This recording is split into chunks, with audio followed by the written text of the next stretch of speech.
All right now, for all you cool cats, all you arrow twirlers with an eye on the X, we have a special evening for you.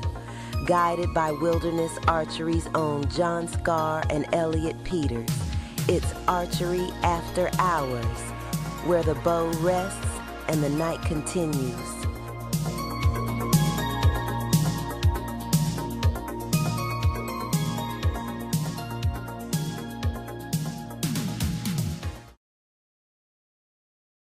Ahoy! Ahoy! Coming to you live from Studio C. Si, senor. Oh, I thought you said you weren't going to do that. I just wanted to make you stumble, that's all. Oh, I don't okay. want to do it. Good. Oh, well, we are in a dimly lit room deep within the bowels of the Wilderness Archery Communications compound. Tonight we're joined by our very own Mathias. Well, I shouldn't say that because we're not. Very own. Yeah, I know. I'm a close friend of the podcast. Yeah. Mathias Fullerton. Mathias has been crushing it out there. Pueblo was an awesome performance to watch. And so before we jump into that, I just want to remind you guys, if you are having trouble this outdoor season, there is something on our online store at wildernessarchery.com.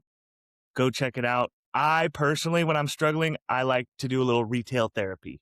So that's the best way to do it. Check out our clearance section, find something that you need that you really don't, and we'll take care of you. Otherwise, Flingham Nation bowstrings, quality strings, quality individual, can't go wrong. Keep it local, keep it in the archery Support community. Blue Collar. Exactly. Support blue collar. And then, of course, the Sherwood Bow Works. If you need a good bow press, something you can be sure is going to work, make sure you get a Sherwood Bow Works. All right. Without further ado, Mathias, how you doing, bud? Good. Welcome Just back. Got over the jet lag from China. Yes, I'm sure. That's got to be a long flight for you, huh? It's not too bad. 12 hours. Oh, I think we lost Elliot. Yeah, all good. It's going to be one of He's those back. days. He's back. It's going to be one of them. It's Yeah, going to it be was one like of them. God dang it. 12 hours. So not too bad. I actually flew direct this time. That's actually not as bad as what it is coming from here. I think it's like 20 hours for us. Yeah. It's like, that's I'm pretty pretty rough. sure, I'm not fully sure, but I think it's the same time to go. You can go through like towards Europe to China, or the other way. It takes the same amount of time. It's close. Wow. From the US. It's just the world's turning and you're just trying to catch it one way or the other. Yeah. Well, before we get into it, I got a very, very important question that's people have been begging me to ask you for a long time. I think I already know what your answer is, but what is your favorite color? That's the question, huh? I would have to say orange. I knew it. Okay. Damn, I would have said red for sure. Well, I'm wearing red a lot, but Yeah. no, I really like orange. I always shot orange strings for a long time, and now I just switched to an orange bow. And I always make the joke with Mike Schlosser that I'm just trying to copy him because he has the Mr. Perfect orange color. Mm-hmm. Absolutely. The inside joke. Well, you can't emulate someone. There's no better person to emulate probably than Mr. Exactly. Perfect. It's like when you have a car, if you make it red, it increases the horsepower. It's the same with the bow. Yeah. If it's orange, it shoots a little bit better. 3 more X's on average. Yeah. Well, why don't you tell us a little bit about, first of all, Shanghai, since you just got back and everything, how your trip was, what you experienced, and then we'll get into a little bit about Puebla. Yeah, Shanghai, I finished 10th. I shot pretty good. I lost out in it must have been the 1/8 final. I shot a 148, he shot a 149, and those 2 9s were probably half a millimeter out, Really? if that, both of them combined even. Like I was just like, okay, it's not my day. I was shooting good. It's a little bit tricky in China because we're shooting in a stadium. it's usually pretty windy in China where we are, but when you're in the stadium, it's like not as bad when you're in there, but it'll like swivel around. So it'll go to the right or left on you, but the opposite down range. So it's kind of tricky, and you can like get caught out a little bit, like I did in that match. I shot really good, so I'm happy with that. Can't really do more. I used to get pretty like angry with myself, even though I shot good, if I just lost. But now I've kind of, I'm trying to accept the fact that I can only. It's like a game of chance, or like I can just play my odds, and if I don't make it, I'll shoot another tournament and try again.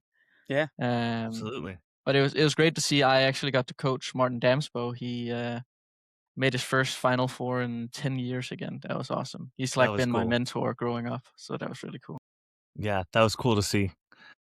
And see that, World Archery was putting his video out there and stuff like, oh, the last time, and he was shooting a prime at the time, it's kind of cool.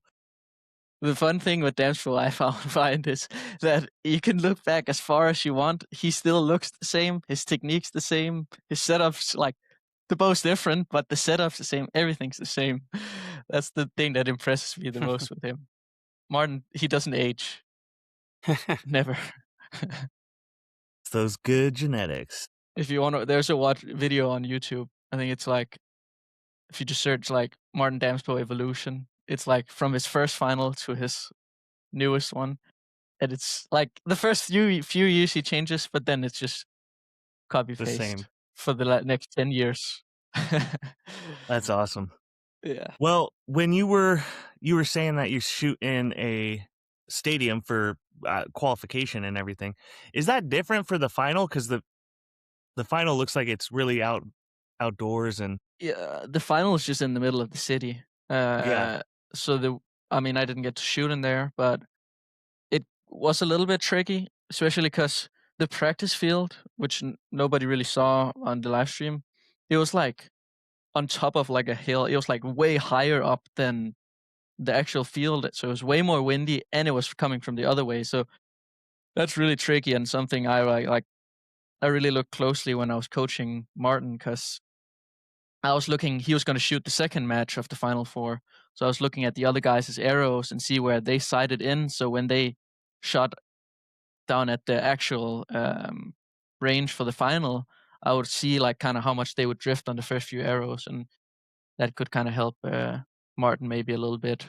I think he ended up sighting in like a little bit to the right, like X right, and that was perfect. So, it's always a little bit tricky in China, I would say. Interesting. Yeah. Did you made that APX shoot beforehand, right? Yeah, that was super fun. Actually, like not many. I'm surprised you even saw it, because it was like I even got the invitation. Like I feel like it was a couple of weeks before China. So it was like the guy David that makes the tournament, he did an amazing job, but he had so much time pressure. I think there was some issues with the Chinese Federation, some stuff that made it like very, very close to the World Cup. But that was super fun to shoot. It was so different, because if none of the people listening saw my Instagram or Jimmy's Instagram or something, we shot on a face where there was a 12 ring down in the 8-7, like Lancaster. And then under it, there's an even smaller ring that's called the APX ring, where if you hit it, you would go to a one arrow shoot off immediately. This was only for the finals. Qualification was normal, and it was 50 meters, 80 centimeter face.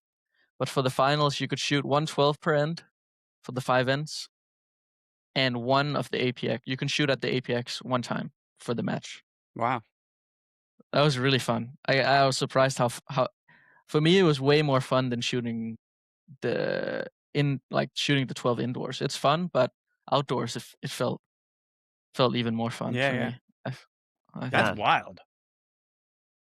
And of course, the only guy that hit the APX ring in the tournament was against me in the 1/8 final or whatever it was.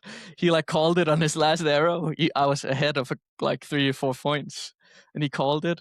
And then I was done shooting, and I was just like, I just know, I have a feeling he's gonna hit it.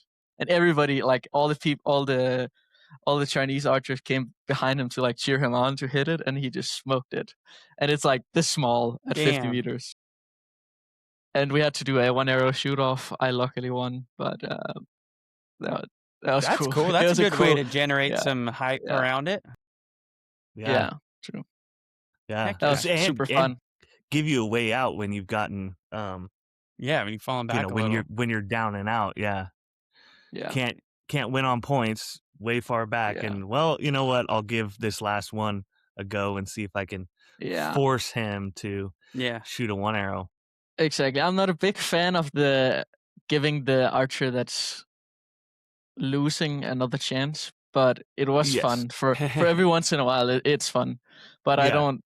Especially also the first, like the prize for first was $10,000. It's like, Dang. okay, if he can win by being 10 points down.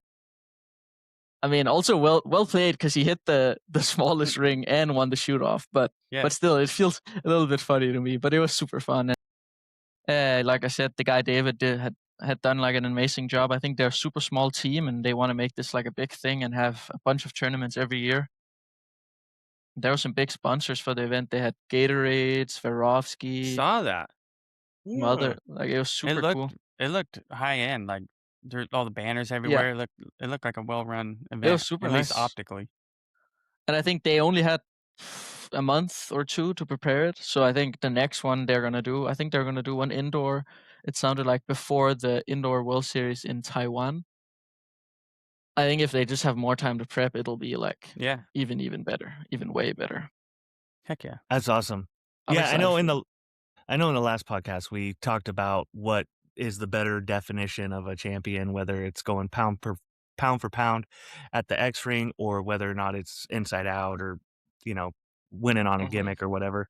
And I think we can all agree that going pound for pound and just the most accurate archer is the best definition of what a true champion is. But it is kind of fun to see spicing it up every once in a while. Yeah, exactly. I enjoyed it, but I wouldn't, if that was the tournament format every tournament, I wouldn't like it that much. I would love to also just have some tournaments where it's like a golf jam real quick. Yeah, I would love to have. Do you want to pause or just keep going? No, you're good. Yeah, keep going. I would love to just have some tournament like a golf tournament where it's best score wins, like back in the days where they shot the 14 like the full feeder round. Like either that where you go 30 meters, 50 meters, 70 meters, 90 meters, or just shoot like 144 arrows. Whoever has the highest score wins. I don't know why there's no tournament like that anymore, because for me that's the most fair. I know it's not the most exciting, but I think you could make it very exciting if you just had the live stream set up and had someone just walking around and commentating. You could make it exciting. It's not that it's very boring. That's how they used to do it. So I would love to have a little bit more change in that sense. So have some tournaments where you have the APX and the 12, and some where you shoot the normal match round, and then some with the. I would love to see some feeder round or something like that.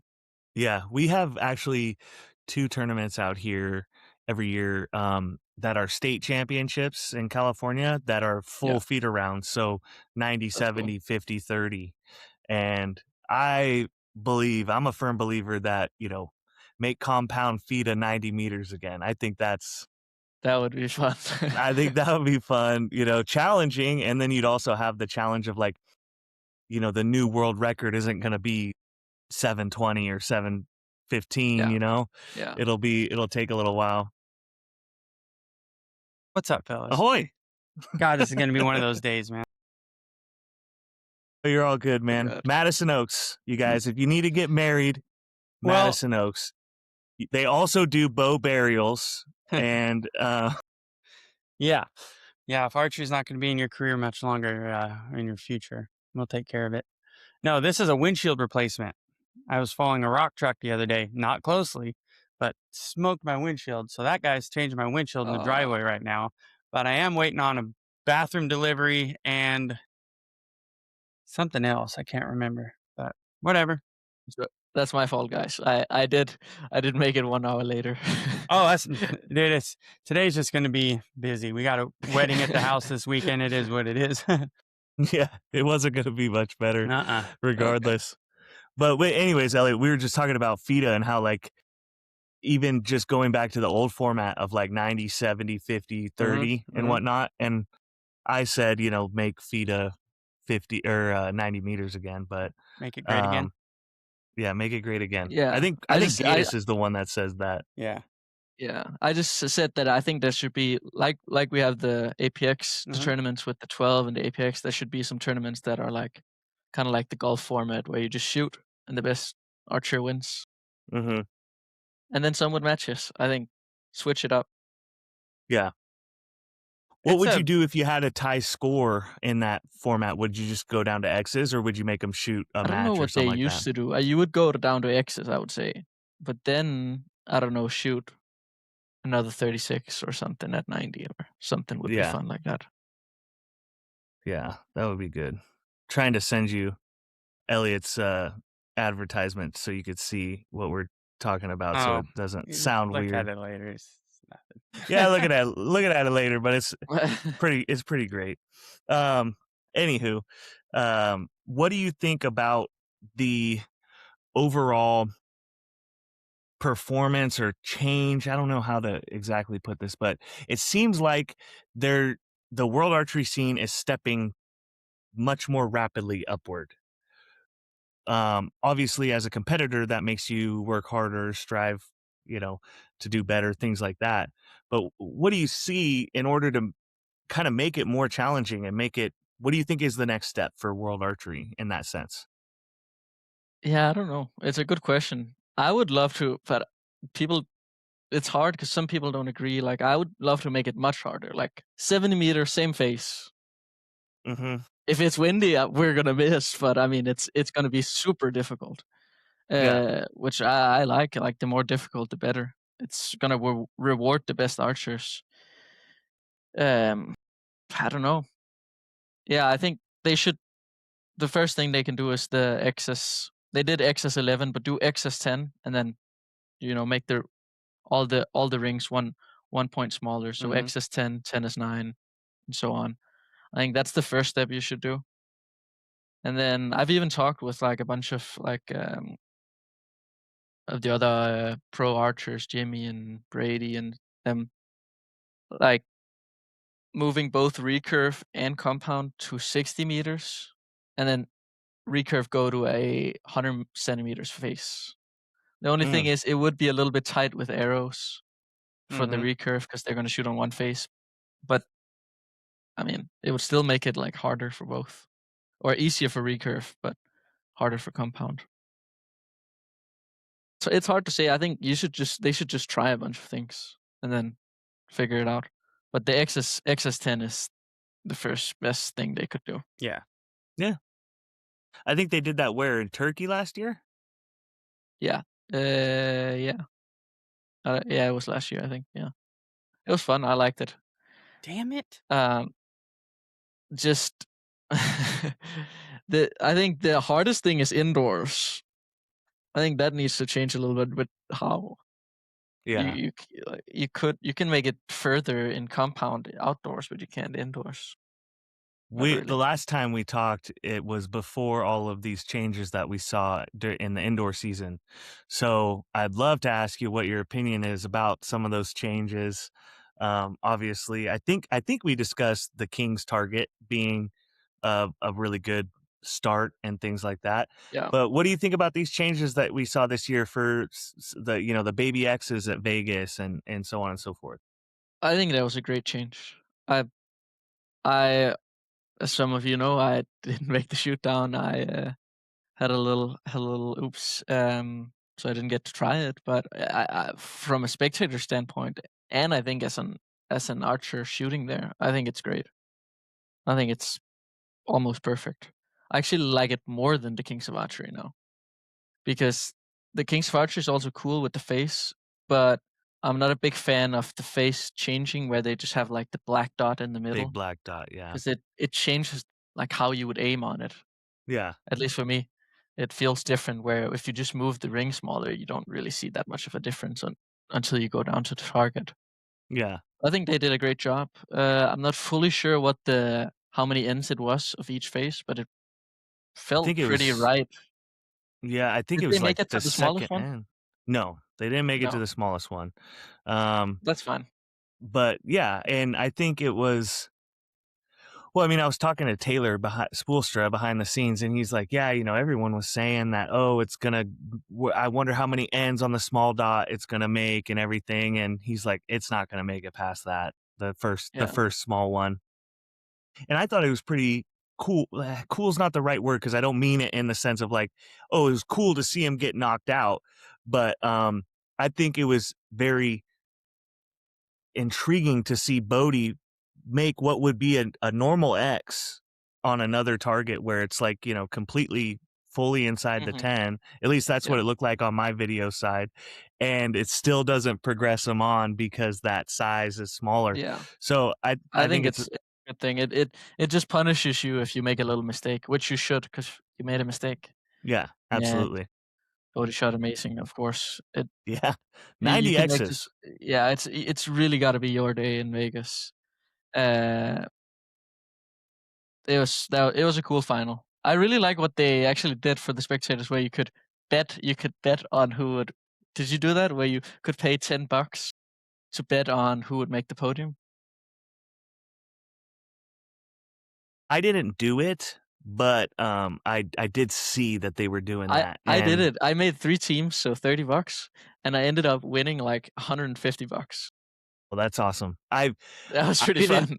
I didn't see it until after you were able to do it. And Uh, so I was like, "Oh, dude, I would have." Because I every year when Elliot goes down there, I always tell him, I was like, "Hey, go to the sports book. I want to put $50 on Kyle or whoever to win, right?" And so and he's like, I didn't make it down there. I was still shooting when they started or whatever it was, right? And so I thought it was super cool, and I definitely am I going to think be that's paying more cool. attention. Yeah. Yeah, I think that was cool. I bet on Mike to win on one of my Perfect. on one of my slots, and he ended up winning. And then when I got the $150, I sent him a picture of like hey, you won $150, and then she said, "Thanks for the money, haha." Yeah. No, that's And he was like, awesome. "Thanks for your trust." Yeah, absolutely. Yeah, there was it was kind of cool to see that uh final just in general cuz you saw a lot of people make it really far that in the shoot off too that maybe most people wouldn't know per se. Like I don't know how many people know Matthew Burns very personally or anything like that, Yeah. or have seen him on the big stage or so on and so forth. Um, holy geez, Louise, bud, What? coming in there hot. Did I do something? No, you're Elliot, good. You just took. did you bet in Vegas on the Archers who would win? Did you see that? Oh, Can you hear us? yeah. Oh, okay. You bet? No, I didn't. I totally forgot. Did you? Yeah, I won $150. Really? Yeah, I bet on Mikey to win. Yeah, I If didn't you see would have that bet, until late. I think Matthew Burns shot amazing. That was really cool to see, but like I don't think anybody expected it from him. If you would have bet on him to get second, and if you would have guessed the podium, you would have gotten like almost all the pot. You would have probably gotten a lot. How did you do that? What was it on? When you went into the spectator stands, they had like a QR code you could scan, and then Oh, okay. It was you through could the just make Anape or it's something. like a podium for $10. Mm-hmm. You could do it as many times as you want, but it was $10 each time. Gotcha. Yeah, I saw the thing online. Someone was posting it, and of course, it was like halfway through the shoot off, and I was like, "Oh man, I wish I had known. I would have put that. I would have bet my life savings on this. This just to be like, oh yeah, this is fun. At least a couple Yeah, One of these is gonna SX3s. make it. Oh yeah. yeah, at least a couple SX3s. For Olympics, you can bet on archery, Ooh. Nice, but nice. like sadly when you're like on the World Cup circuit and you know some of the archers, you're not allowed to bet. So I've never never bet on an Olympics, sadly. Yeah, I could see that. That's unfortunate. It's kind of like in California, we have this department. It's called the California Lottery. And so what it's supposed to do is you know, you win money, buy tickets, and then you have a chance to win millions of dollars. But the money's supposed to funnel back to schools to help education and stuff like that. But if you work for the California Lottery admission, you're not allowed to buy any scratchers, which are the little scratch off any lottery. You can't gamble anything. It's just you're off limits. It doesn't even matter if you're the custodian at the at the agency. You're just not allowed to do anything. So If you want to, I'm sure you could talk John into placing bets on your behalf for the Olympics if that's something you're interested in. we can talk offline. Yeah, I don't know if it's allowed, but Hey, buddy, I can delete anything out of this podcast. They don't need to know. spend $1 million and I'll lose if we make it. We'll lose first round. Oh man, we had a discussion offline about an archer who, what if he lost? What if he made it to the Olympics representing the country that he came from? And what if he lost? And now everyone thinks that he lost on purpose for whatever reason or things like that. We had a conversation like that with one of our guests. And it's crazy to think that, because I think if you go to the Olympics, like I can imagine that it's obviously going to be you and Damsbo fighting for Denmark's place. I just can't imagine being the type of person that doesn't want to be an Olympic gold medalist. You know, like that's something so unique. Yeah, true. But I think if somebody is just like, I have 0% chance of winning, and if I can make a couple 100,000, Yep. why not? And they make some friends bet and this and that, probably. Yeah, Yeah. there's somebody that's probably like, yeah, let's do it. I got nothing to lose here. Yeah. Exactly. I mean, Exactly. Yeah. I mean, I have seen it obviously in the European soccer community. It's full of corrupt, especially in Italy. It's sports very, betting very is a corrupt. terrible thing to have in any organization. I get it, and it's fun and exciting, but I mean, look what it's doing to football and everything. Like, it's ruining shit. People are throwing stuff left and right. It's terrible. Just my opinion. I would agree. Yeah.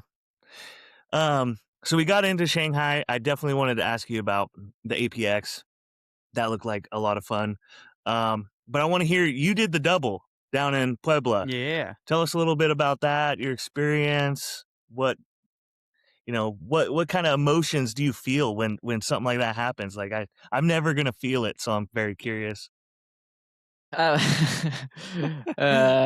was super cool. It made it even sweeter because obviously Vegas was like a nightmare for me. Like I felt for Vegas if I go back to that, like because I only had a week in between Vegas and the first World Cup. Mm-hmm. And Vegas, I feel like I prepped so well. I started off 30x first day, and then all of a sudden it was just over. And it was hard to accept because I felt like I'd never prepped that well for a tournament, and then I had never ever. It's never gone that bad. Mm-hmm. So yeah, tough pill to swallow. But then I was, I couldn't really put a finger on what I could have done better. It was just one out of tens of thousands of shots that just, I don't know, it happens. And I had to accept it. And I just, I went to Texas with Sawyer and stayed with him, and we shot a bunch and got ready for outdoor season. And now it's just locked in on trying to reset, and it just made it even more sweeter that I came to Mexico and I shot super well, in individuals and with Tanya and mix, where we also won. It was awesome to know that it was just like a freak event for me. Vegas, it's kind of was really nice for like my mental part of it. I bet.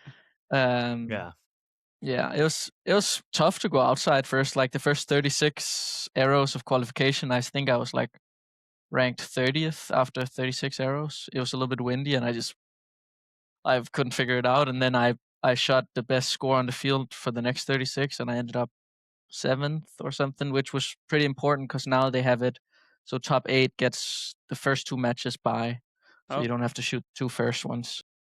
Nice. So that was nice. And then things just clicked in the finals. I shot really good, and we came to the final 4, and it was Stefan, Nico Wiener, and Tim Jeffsnick.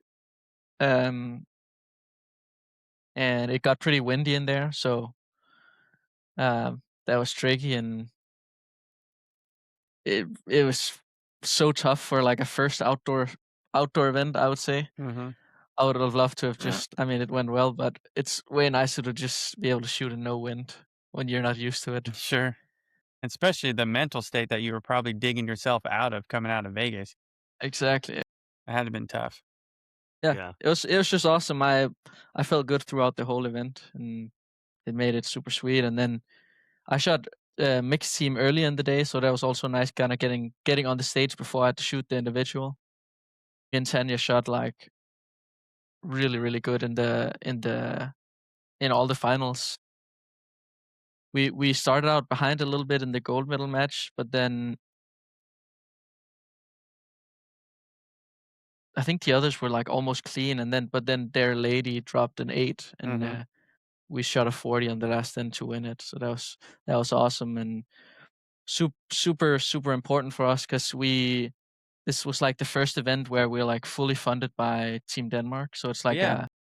this was the first tournament where we were under the Olympic like program, or like Mhm. the Olympic, kind of like their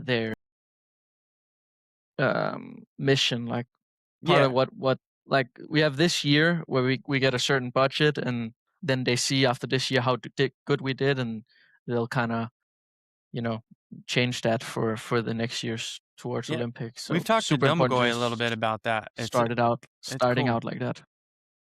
Yeah. It's definitely a good way to support the community. And by that I mean the archers and the people that are competing to represent, for your country. So I think it's a really good program that I hope Gets the adopted. U.S. archery can adopt and start, even investing in some of our younger athletes and that are going to be, on the world stage in the quote unquote senior division, come, 5-6 years from now. So Yeah. I I think, mean, the US still has it pretty good though. They still have it better than we do in some ways. Yeah.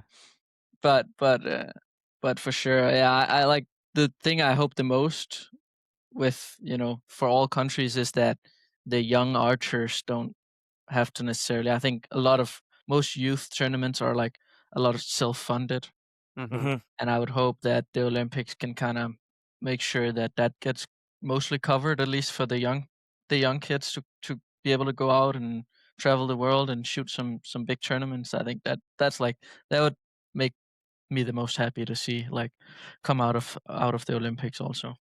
yeah. That's Now kind of you where the said rub something. comes with us, just with our friend Caleb. You Yeah. know.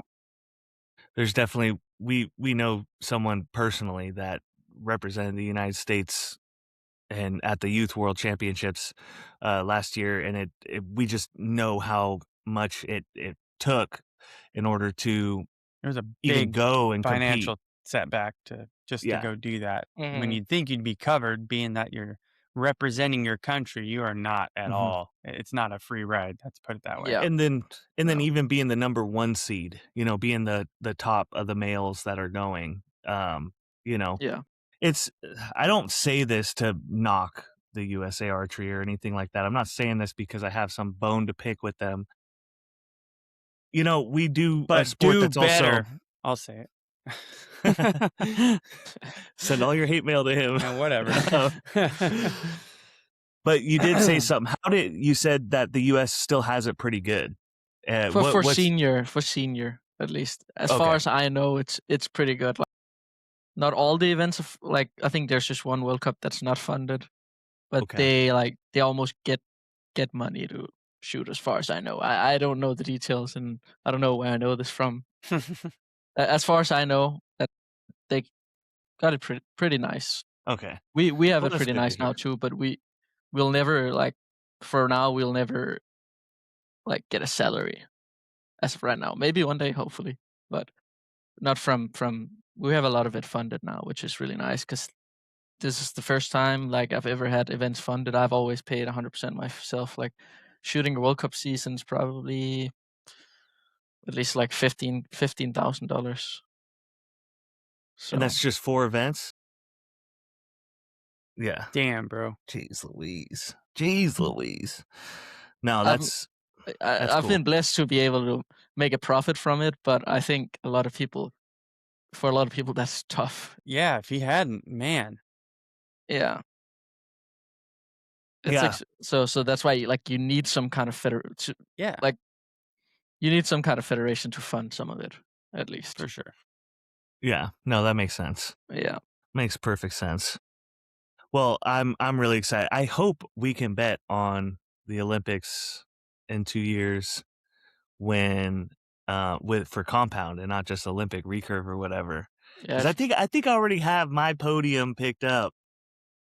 I'll make a couple different ways, and then one of them will hit. What do you guys think? What would your guys' prediction be for mixed compound Olympics 2028 podium? Dude, I have not thought about this at all yet. I don't know. John probably That's has. John probably has. Yeah. I have a few different podiums that I could see happening, and I think it would be most likely a combination of U.S., Denmark, and either India or Korea.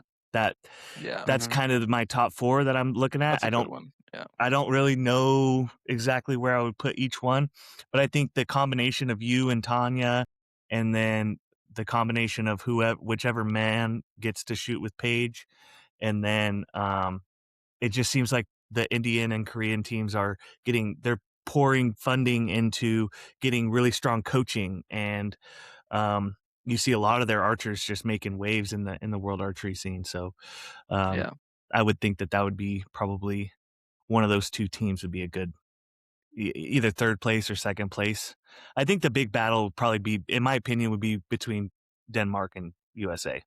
That would be Is that what you think too? probably my. Yeah. I also think the Netherlands have a good shot. They've won World Cups and they're world champion now. Yeah, I definitely think they have a Yeah. good chance, but I think the partnership of having a top tier of both Tanya and yourself, Yeah, true. I think that's you can't put all the weight on one person, and so Yeah. I definitely think that the Netherlands would be in my top 5 for sure. Yeah. The funny thing is, it's honestly harder to make it to the Olympics than it is to win the Olympics. Funny Yeah, enough. right. Also, for everyone. Sure. Yeah, It's 'cause way there's harder. only one spot. There's Yeah, only one spot. Yeah, for it's like I've talked with and kind of tried and study the Olympic process, a selection process for recurve, and it's tough. So when you're there, it's technically just another tournament Mhm. with even worse archers than there would be maybe at a World Cup. Because there is, and it's not meant to make anyone sound bad, but there is the continental tickets and stuff like that. There might be some archers that are actually better than others. Mhm. There might be some archers that are better that don't make it, and others that are worse than the archers I just mentioned that make it because of some continents needs a certain amount of tickets and Sure. so and so. It's a good point, actually. Yeah, I didn't even think it's about exciting. that. It the Olympic process starts next week. Technically for me, because next week I go to this Sunday I go to European Championships and we shoot for European Games spots. And at the European Games, you can qualify for the Olympics Nice. with mixed team. So it technically Olympics already the selection process and tickets and stuff like that starts next week. So Damn. it might be 2 years ahead, but it starts next week. Damn that. Does it feel like that? Is it do you feel like it's game time right now or no? Nah, not really. Not really. But it is technically. Yeah. Yeah. Because if Yeah. you don't make it to European Games, you there's one less chance to get a ticket. Mm-hmm. Shit. Well, good luck, Yeah. brother. Well, yeah, Yeah, we're thanks. looking forward to seeing you make it. I think you'll do great. But I did want to ask you, because you've obviously shot the whole entire World Archery stage.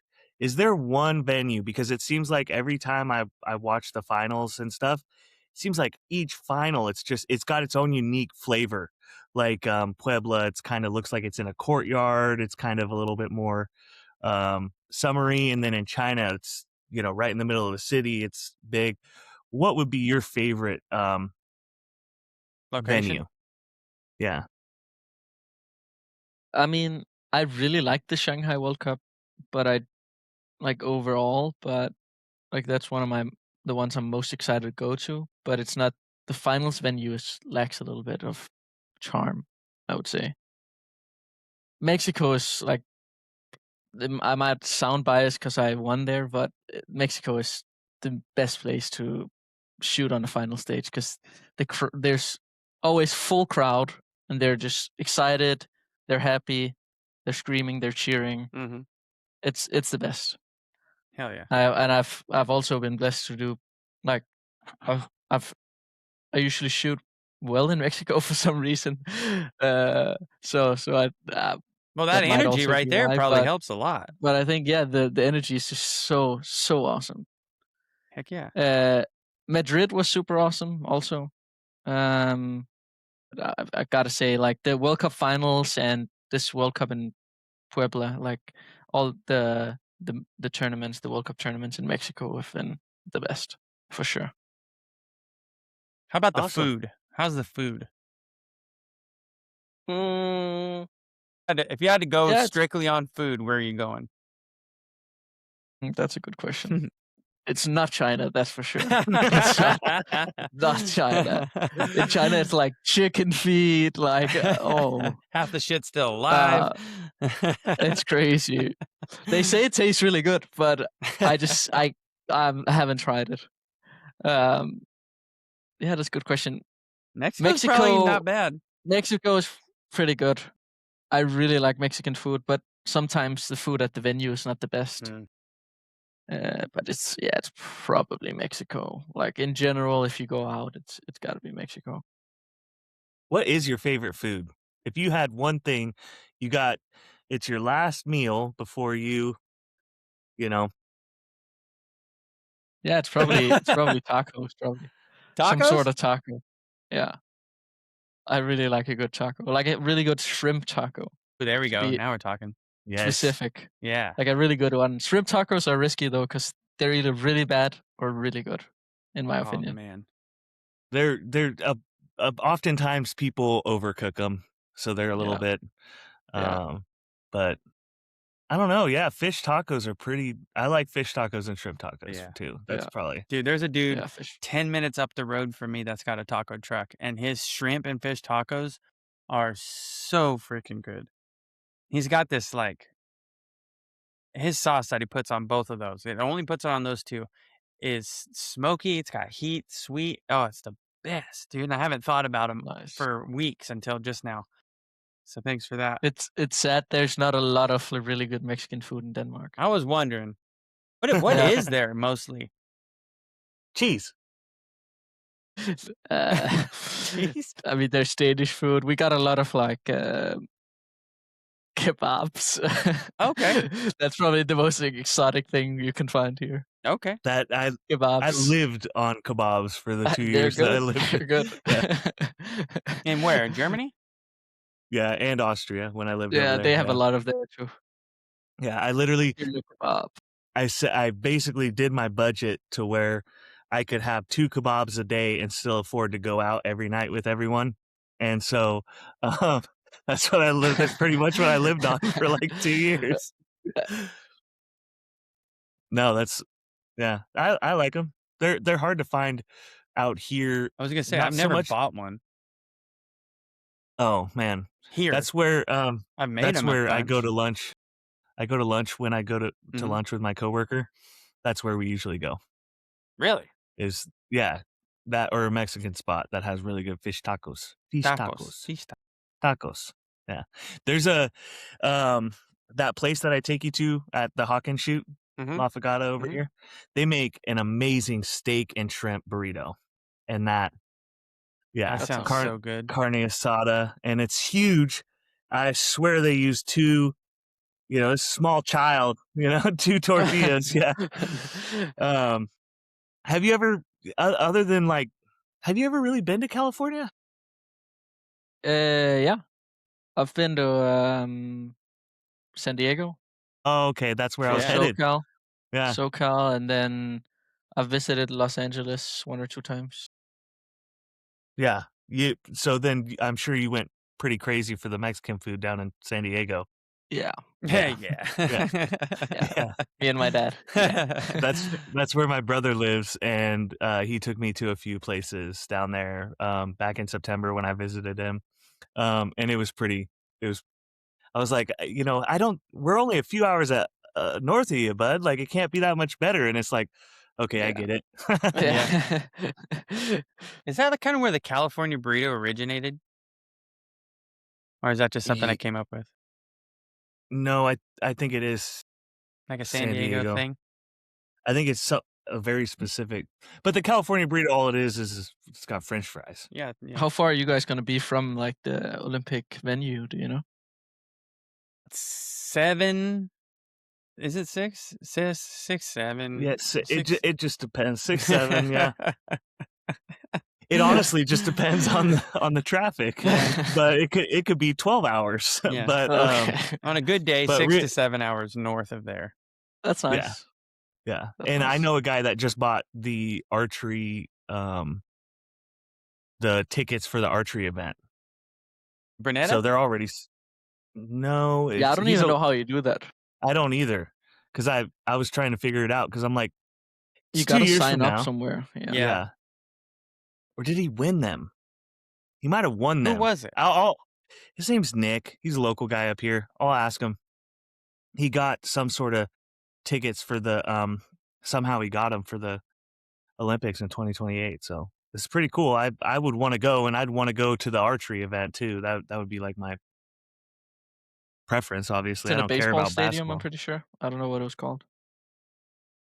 Is it? Yeah. It's probably in the Padres Stadium then. Yeah. Or it's in LA, huh? It's probably in the Dodger Stadium. Dodger Stadium, yeah.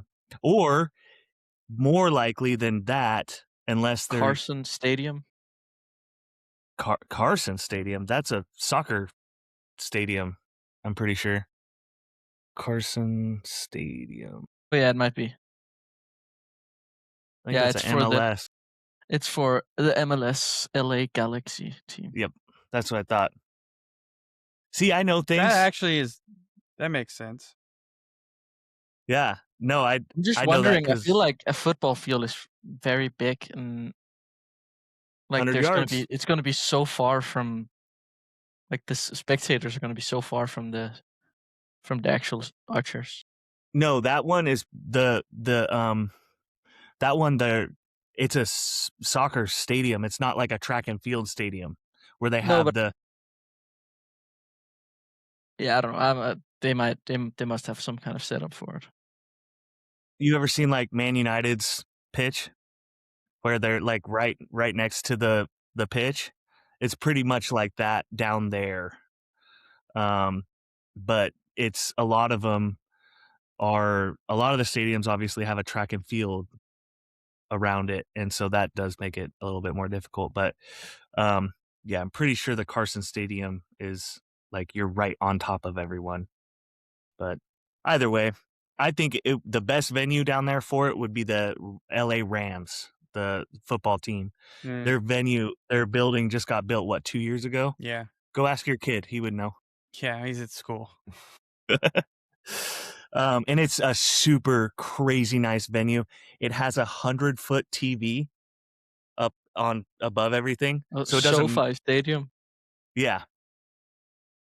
Yeah, it's like an insane venue. It would be super cool for archery, because you could be anywhere in there and know exactly what's going on. Yeah. So, well, coming up on the Olympics and everything, I don't know, maybe you have some ideas, but is there any like conspiracy theories that you have about anything? I mean, I did hear your conspiracy theory or rage Segue. fate. Yeah, rage bait's more like it. The bear shaft is a myth. Rage fate. I would disagree. I would actually disagree. I'm excited to hear why. If I only could do one type of tuning, like if somebody said, set up my bow, you can only do one type of tuning, I would do bear shaft. It's the most critical. It's the most saying of your setup. Like the bear shaft don't lie. Mhm. Yeah. In my opinion. Like if your bear shaft going left, your arrow's too weak. If your bear shaft going right, it's too stiff. If it's going high, your wrist is probably too high. And if it's too low, it's probably too low. Like it's so saying for me. I even do sometimes. I do a lot of bear shaft now, and I used to be the guy that actually fully believed bear shaft is a myth. I was like, why shoot bear shaft when I shoot with fletches on? Mm-hmm. That's dumb. Until I heard Mike Slusher did it, and then of course I had to try, and it ended up being the best thing ever. Yeah, and I've really liked it. Usually, like if I have a setup that's hitting middle with the bear shaft, it just pounds. It shoots really good. When people hear bear shaft, they could be thinking bear shaft through paper with a fletched at 20, at 50. What are you considering a good bear shaft tune criteria? I mean, in my opinion, it doesn't really matter. Should be like usually if I have a new arrow set up and I don't really know what length and stiffness in this, Mm-hmm. I'll shoot it through paper at 3, 5, and 7 meters, because if your arrow is not even like if it's not just close, and if I shoot it at 50 meters, I'll miss the bail. You'll miss the bail. So I'll shoot it close. Also, cause if it's pretty bad and you shoot it at like let's say 30 meters or longer Mm-hmm. or further, you'll maybe even bend the arrow because it's going so crooked into the target. I've tried that. Mm-hmm. And if you do bear shaft with aluminum arrows on 18 meters, they will bend if they're not close. Mm-hmm. Like even if they're close, they might bend if you do it a couple times. So for aluminum arrows indoors, I usually do it through paper, just because then I don't damage the arrow. Yeah. Because it won't kick out that bad Mm-hmm. on just short distance. But then outdoors, I'll usually shoot it just on 50. Also, because I don't really have a paper with me when I shoot out in my field, so I'll just shoot it at 50. And the only disadvantage there's with that is it has to be completely like no wind. Like Mm-hmm. it has to be still, a really good calm day to do that, where you have to wait for some kind of a short amount of time where there's no wind. Bear shaft, if there's any sort of wind, Mm-hmm. you can't tell. So that's usually what I do, and I don't actually mind hitting my bear shaft hitting anywhere between like a 7. Like it has to be the same height as my fletched arrows. Anything from a 7 left to a X usually shoots really good. So What are you I know looking Mike- for when you're shooting it through paper, though? Just out of curiosity, for those who don't Yeah, do bear shaft at all, what do you, at that 3, 5, and 7? What are you trying to achieve so that when you go outside, you're ready to actually do I'm just trying to achieve a bullet hole. Like if you shoot a bear shaft and it's not that close, it'll like really kick out bad. And I can tell if it's then a weak or stiff arrow, and I can, if let's say it's just a little bit, I could move my wrist, but usually I just like to, like I set up. I think we talked about this on the last podcast, but I set up my bow kind of like you would a recurve bow. I actually learned this from a guy in Germany called Henning. Shout out Henning. He is probably the smartest dude at bow tuning, but kind of set up my bow like a recurve.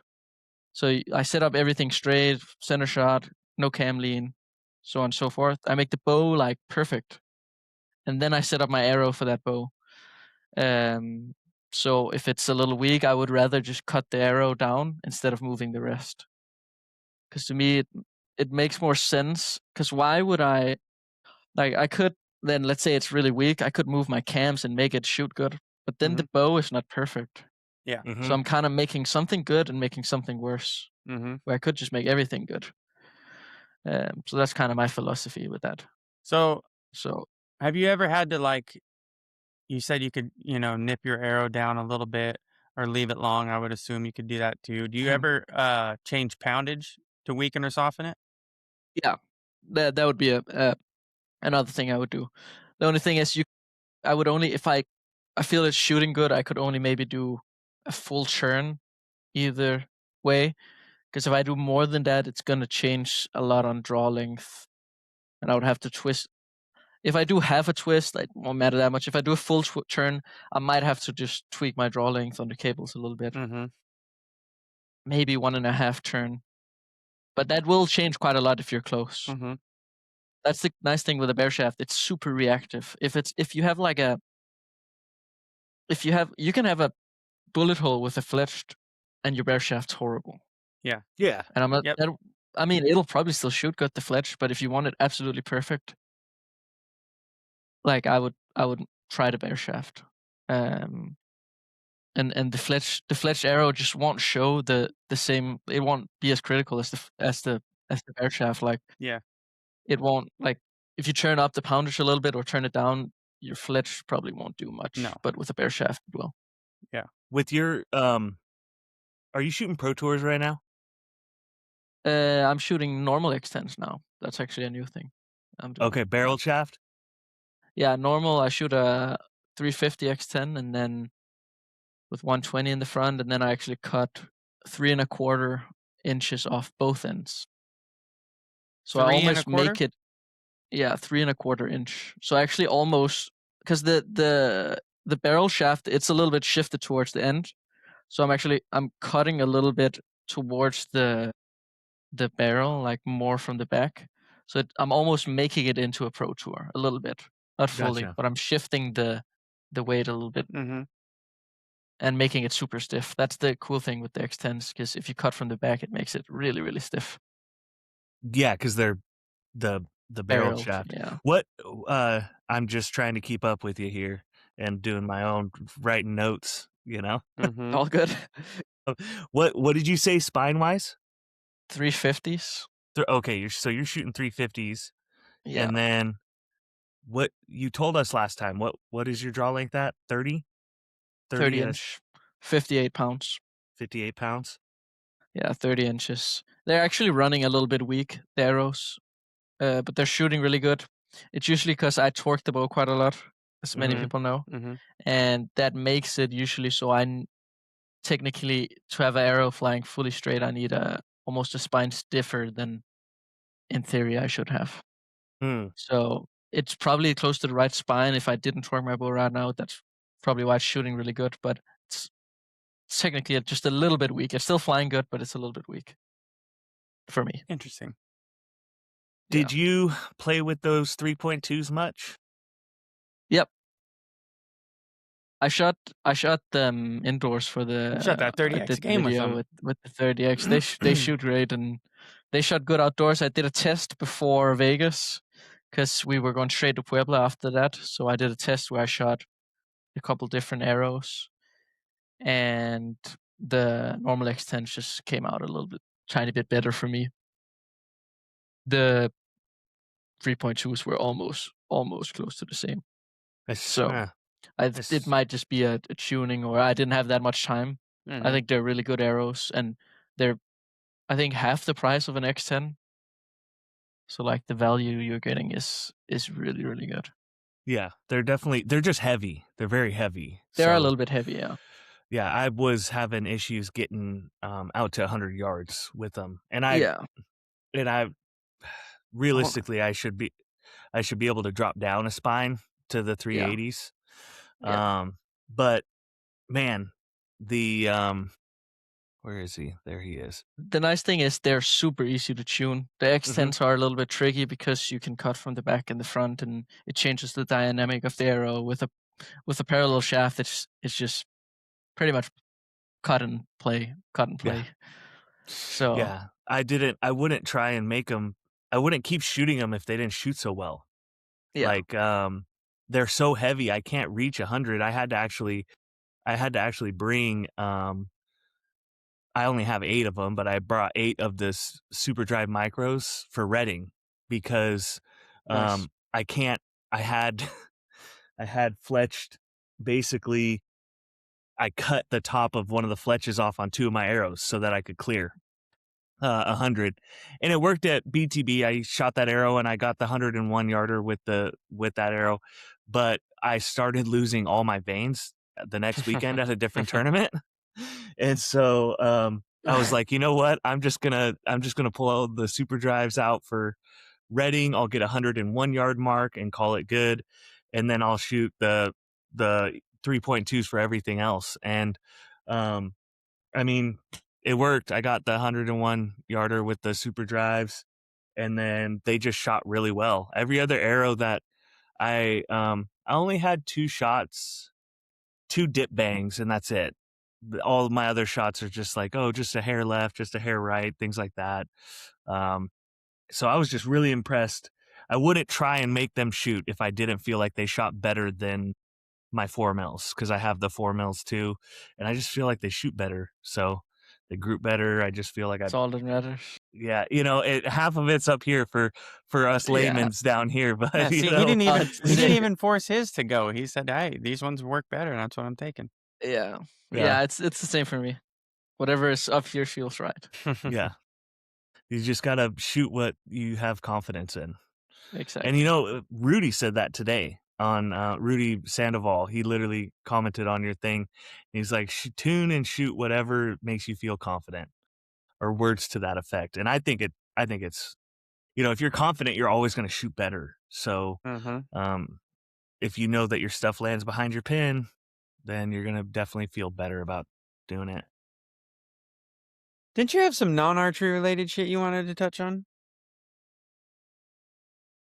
Are you talking to me or him? You. I'm scrolling through my notes. You're like, oh, we'll do like a half hour of archery stuff. It's an I hour. know. Don't worry. I got all one good. here. So for those of us who obviously we have friends in the community and everything, right? And so obviously you're really close with like Sawyer Sullivan and people like that. But for most people, they don't know you personally. What is something people assume about you that's completely wrong? Oh, that's a hard question. That's a hard question. I don't know.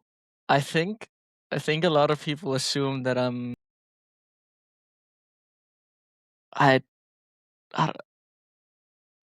don't know.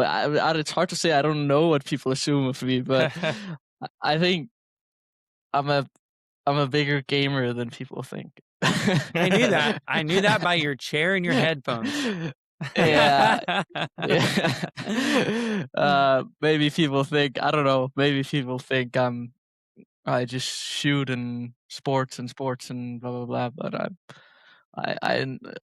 I really enjoy a late night gaming session with the boys. Hell yeah!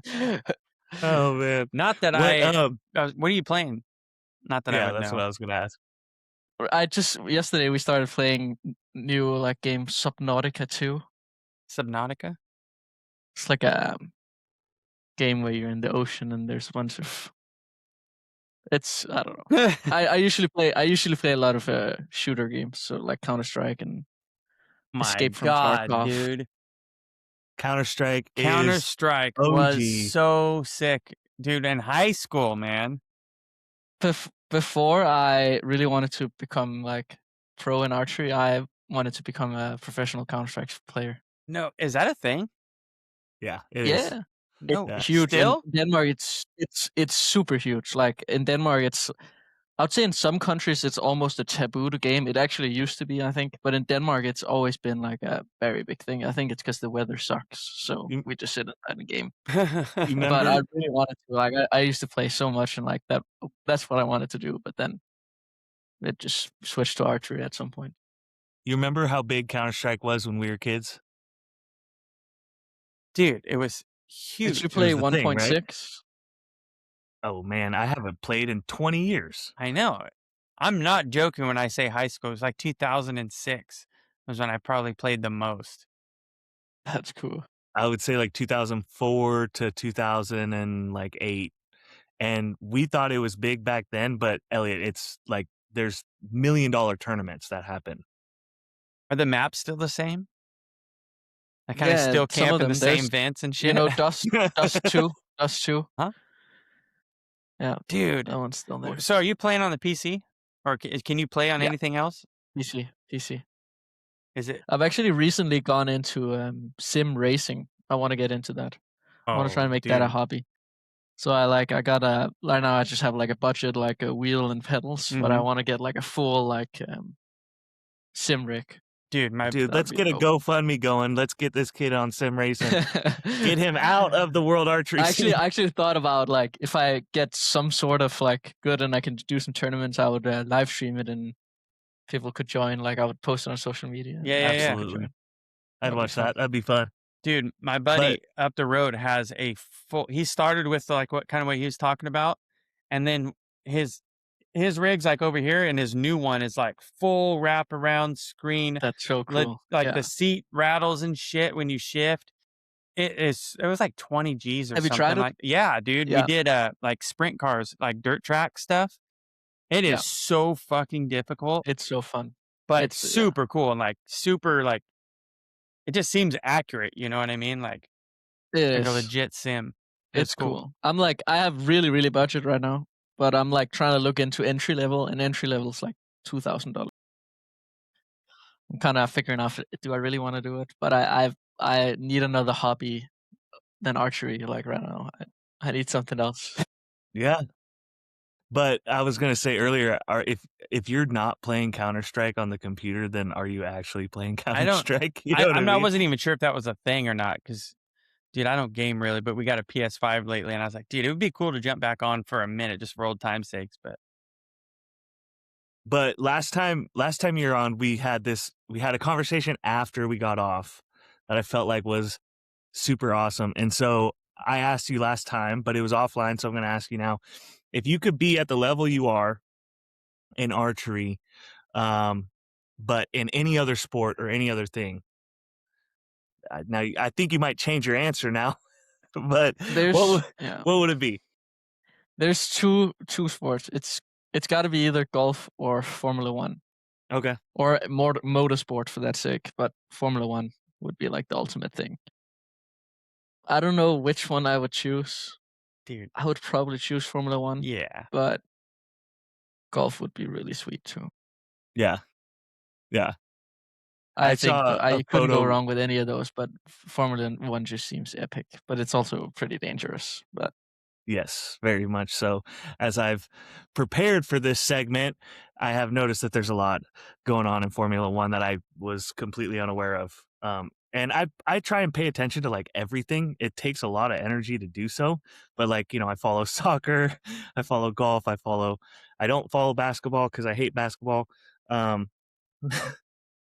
But it's a personal thing. I'm tall, and everyone always said, "Oh, you must like basketball." And it's like, no, I hate basketball because no one passes me the ball because I suck. But I was talking to, I was looking at the PGA Championship last night, and they got this goofy photo of Scheffler, and he's smiling, grinning, and I was like, "Is that Dan Jassa?" And so I reached out to him. I'm like, Dan, has anyone ever told you look like Scotty Scheffler? And he's like, no. And I was like, I saw a photo of you last night, and it was hilarious. That's funny. So I have a few Formula 1 related questions. Okay. Who's your favorite driver? Kimi Antonelli from Italy. It's the new kid. He's leading the world championship now. That's pretty cool. Okay, I was kind of expecting what is it, Verstappen? It's Verstappen, Kimi. He seems like he's gonna be the new GOAT. the new GOAT. He won 3 Grand Prix in a row. His first Grand Prix he ever won, and then he won 2 in a row right after. And I think the only Dude, 2 he's drivers that ever 19 did years that old. was the only ever 2 people that did that was Ayrton Senna and Michael Schumacher. And if you don't know who they are, they're like the 2. If you ask anyone in the world, they will say one of those 2 names are like the GOAT. So it's pretty cool. He's Antonelli? super young. Kimi Antonelli. It was actually 5'8". funny. I have a Mercedes shirt because he drives for Mercedes. I have like their Yeah.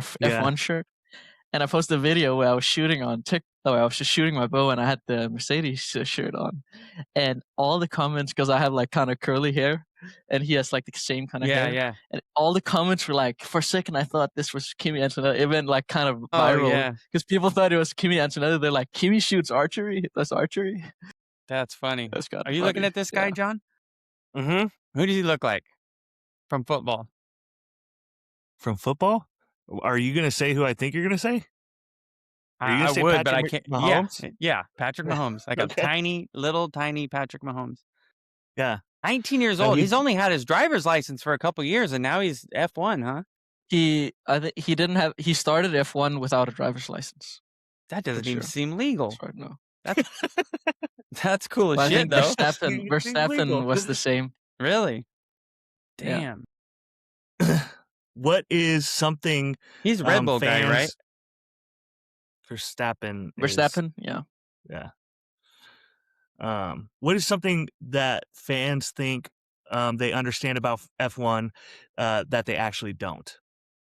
Or what's something you think people think they understand about the sport but absolutely do not? Thought the kids were older, I'll tell you that. I don't know.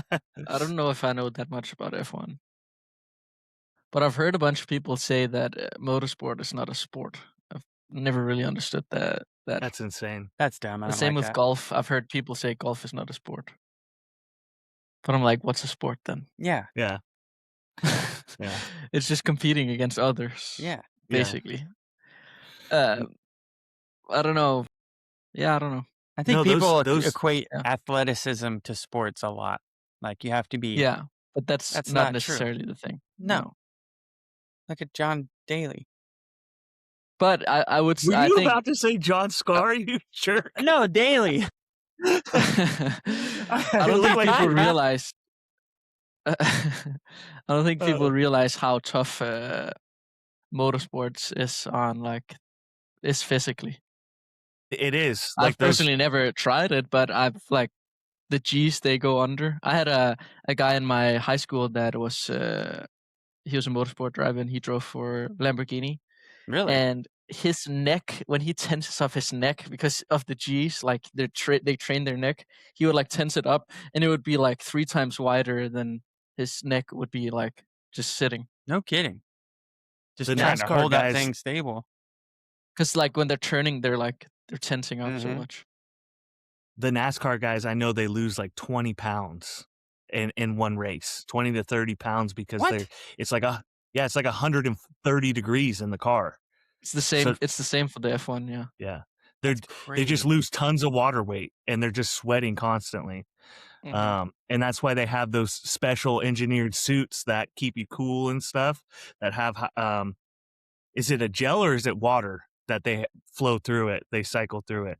Yeah, I don't know. Oh yeah. They have special suits that like they're It's running got a like a gel refrigeration or system through it.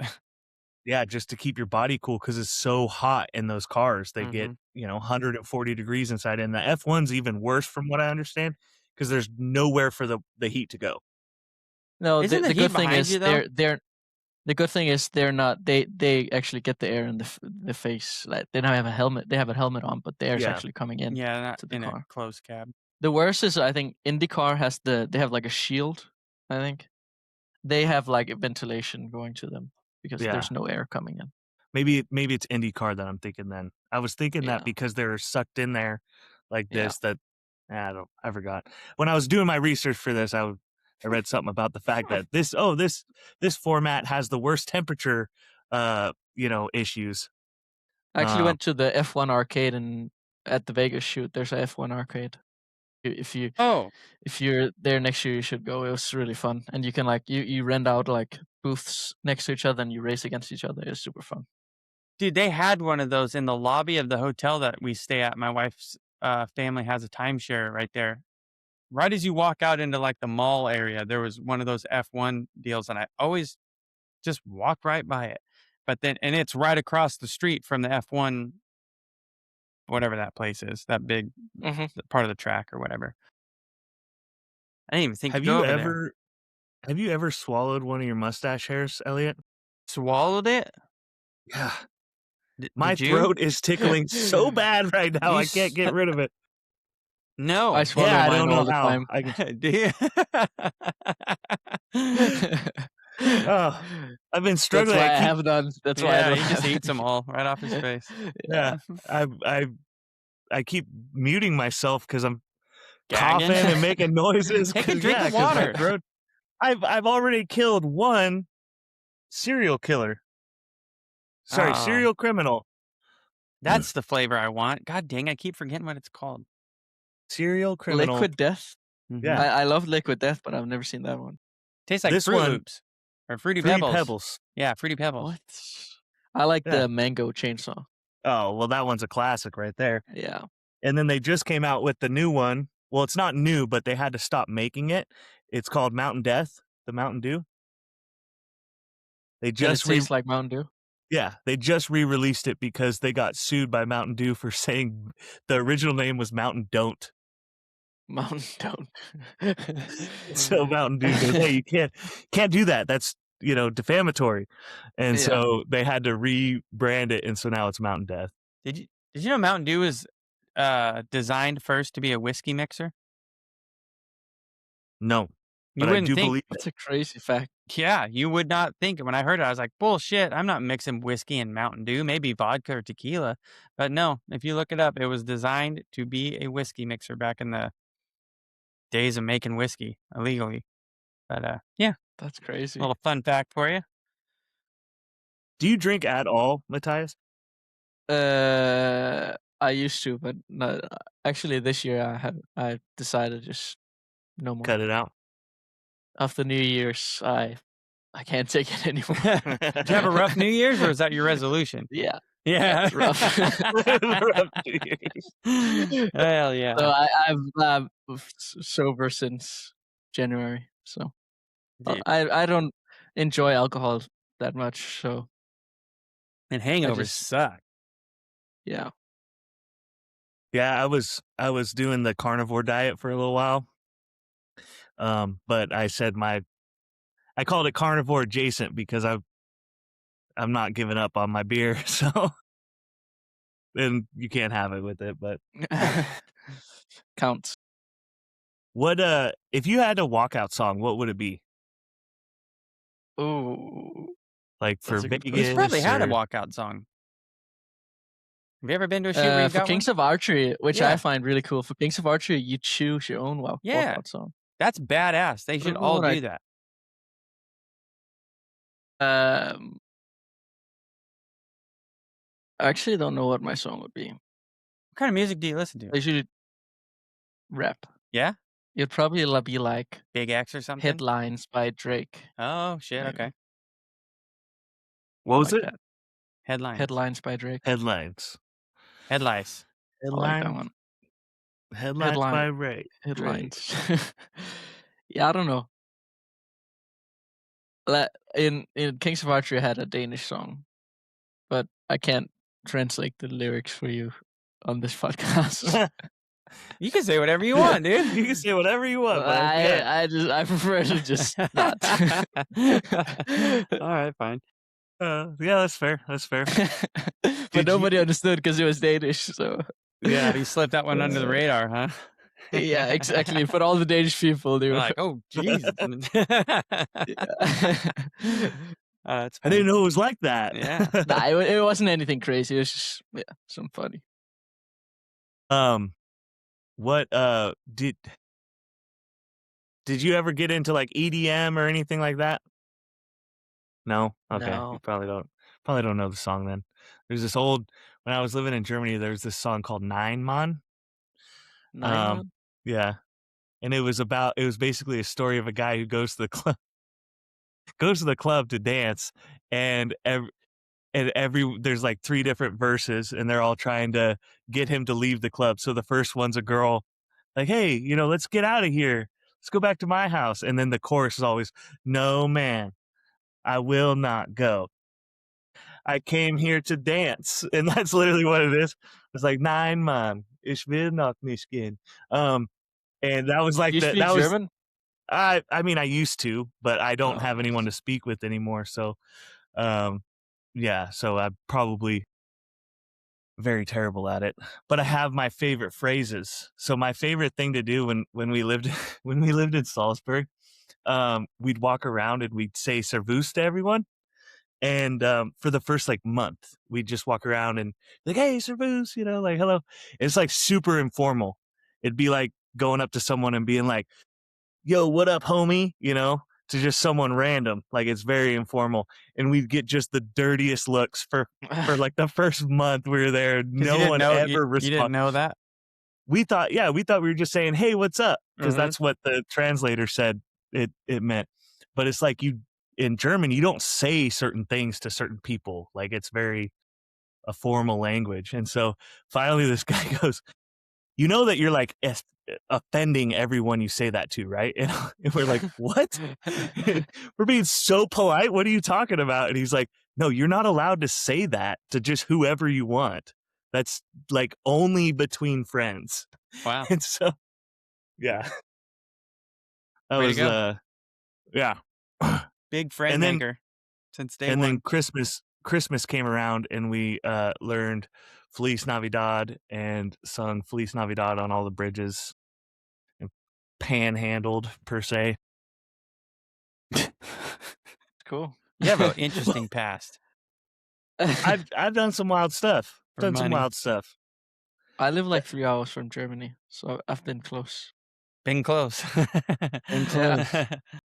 I lived on the south side though, so Oh, okay. South That's pretty Central, cool. Bavaria, Munich, Munich's nice. Munich's great, and then I'm trying to remember the name of the what state it's in. It might be Baden-Württemberg, but no, down there at the corner, Lake Bodensee, the lake that borders Swiss, Germany, and Austria, Lake Constance or Lake Bodensee. And then Salzburg. That's where I lived for a few years. It was great times. Great times. Loved it. Nice. Yeah. I think everyone should maybe not everyone, but I think the experience of going and experiencing a new culture and everything, like it really, I was such a child when I got there, like 100% a child. And it forced me to like kind of grow up a little bit faster because you got to learn how to be respectful. I went there when I was 18. And so you got to learn how to be respectful and conduct yourself in a different society somewhere that you're not used to. Yeah. And then, Yeah.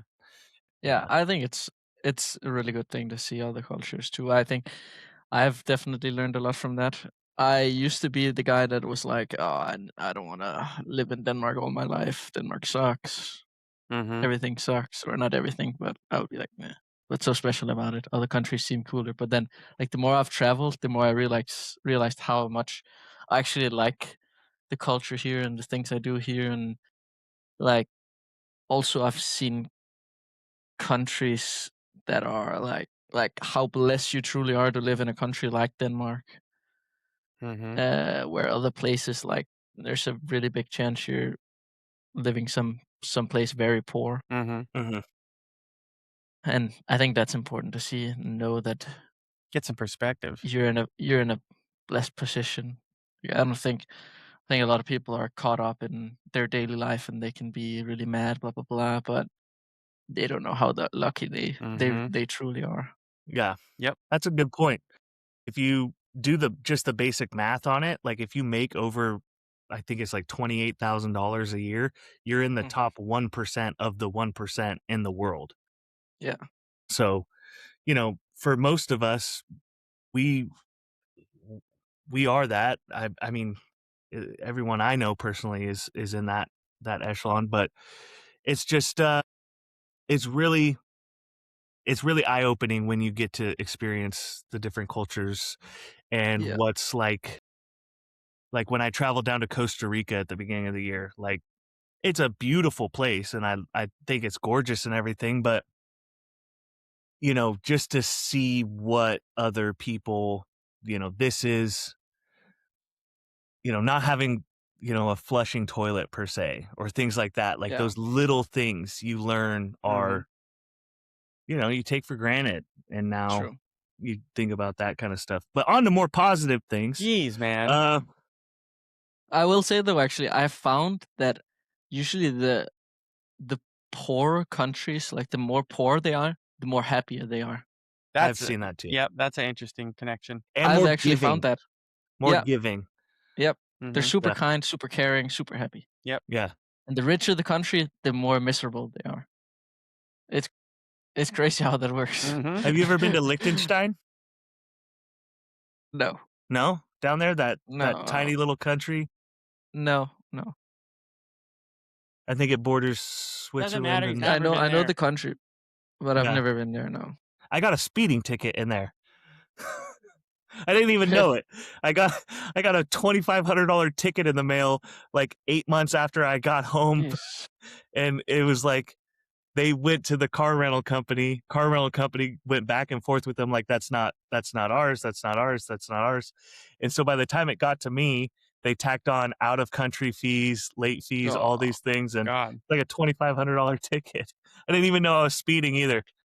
Oh. It was either that or a red light camera. I can't. There were so many lights on this one. I'm pretty sure it was red light now that I think about it. Had to There's blow like through so- at least one of them. Yeah, absolutely. It's such a small country. You want to get in and out. Absolutely. What last time you were talking about a dart competition? Are you still big into darts? No, not No. really, but No. I do follow a little bit sometimes. I think it's now it's gotten a lot of recognition and a lot of people watch it, but it used to be a super underrated sport in my opinion. It got This all too just popular. happened? Like it kind of got its What? wings and took off? Kinda there was a guy, Luke Littler, a younger guy that he like popped off and it became like a big news thing and like it's huge now. Huge. It's like they have a Nordic darts tournament here in Copenhagen sometimes and it's so hard to get tickets. Really? So hard. Like it's huge. Like in Europe, in the USA they play more like soft tip darts. Mm-hmm. So I don't think it's as like it's not the same at all. It's huge. Figures. Huge. They got the beer sport going for them. That's for sure. It's one big party. People don't necessarily go there to watch darts. They go there to party. Yeah. But I think that's fun. Yeah. They What- all have a walkout song too. See, that's They all really- have a walkout song too. And We it's need to so make it a it's thing. so if you search what's his name? He plays Titanium by the Titanium song. Do you know that one? No. Sia, Titanium. What's his name? I'll search when you're done with this podcast. Search Stephen Bunting walkout song. Okay. Like the dart players don't look. I typed in Stephen B, and the first thing that comes up is Stephen Bunting, walk on. Yeah, it looks so awesome.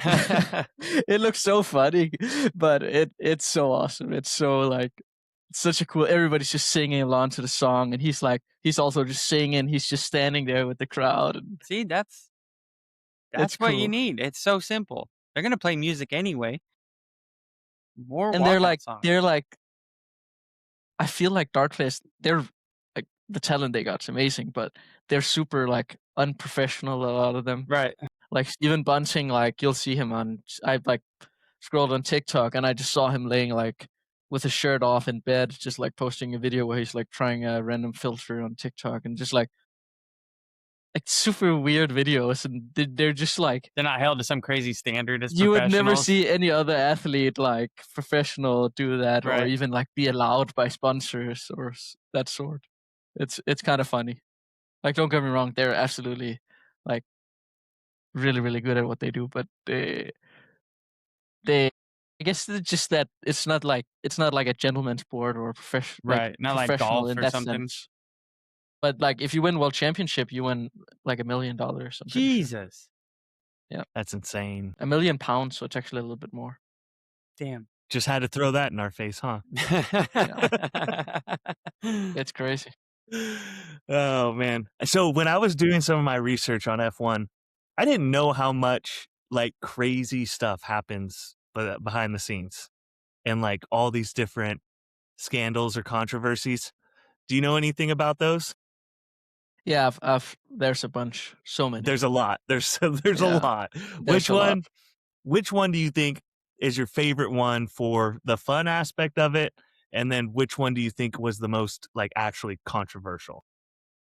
I mean, the first time Verstappen won the world championship, it was I remember watching this so like vividly with my dad in the living room, and it was the world champ. Like you have a full season, it takes a lot of months, and they go down to the last race. Him and Lewis Hamilton are tied, and it comes down to the last lap, one lap for the championship.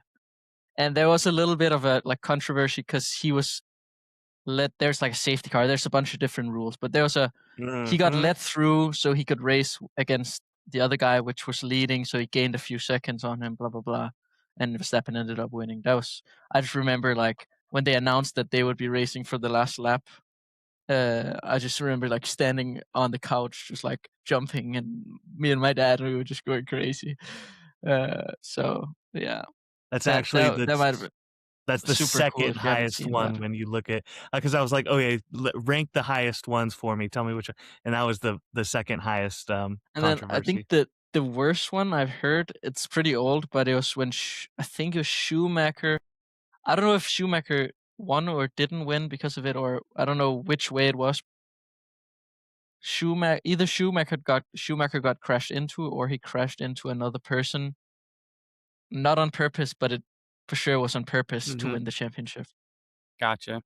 That's gotta be so bad. That's like shooting world championship in archery, and then the guy shooting his arrow, and then you just push his bow a little bit, or Yeah, just nudge him. jump on the stage so his bows go like that. Like you can't do that. Don't shoot next to Tate Morgan ever at the practice range because I was sitting there and we're getting ready to and I'm warming up and I'm holding in the middle and then suddenly my bow goes like out and to the side and everything. I'm like, what the hell is going on this morning? And so like I let down and I come back. It took me like 3 times. It took me until I was back and I looked down like this because I felt just a little bit like it couldn't have been me. And I looked down and he's like this. Where's my camera? There he goes. He's like this. Touching my back bar just a little bit when I'm at full draw. And I was like, you son of a bitch.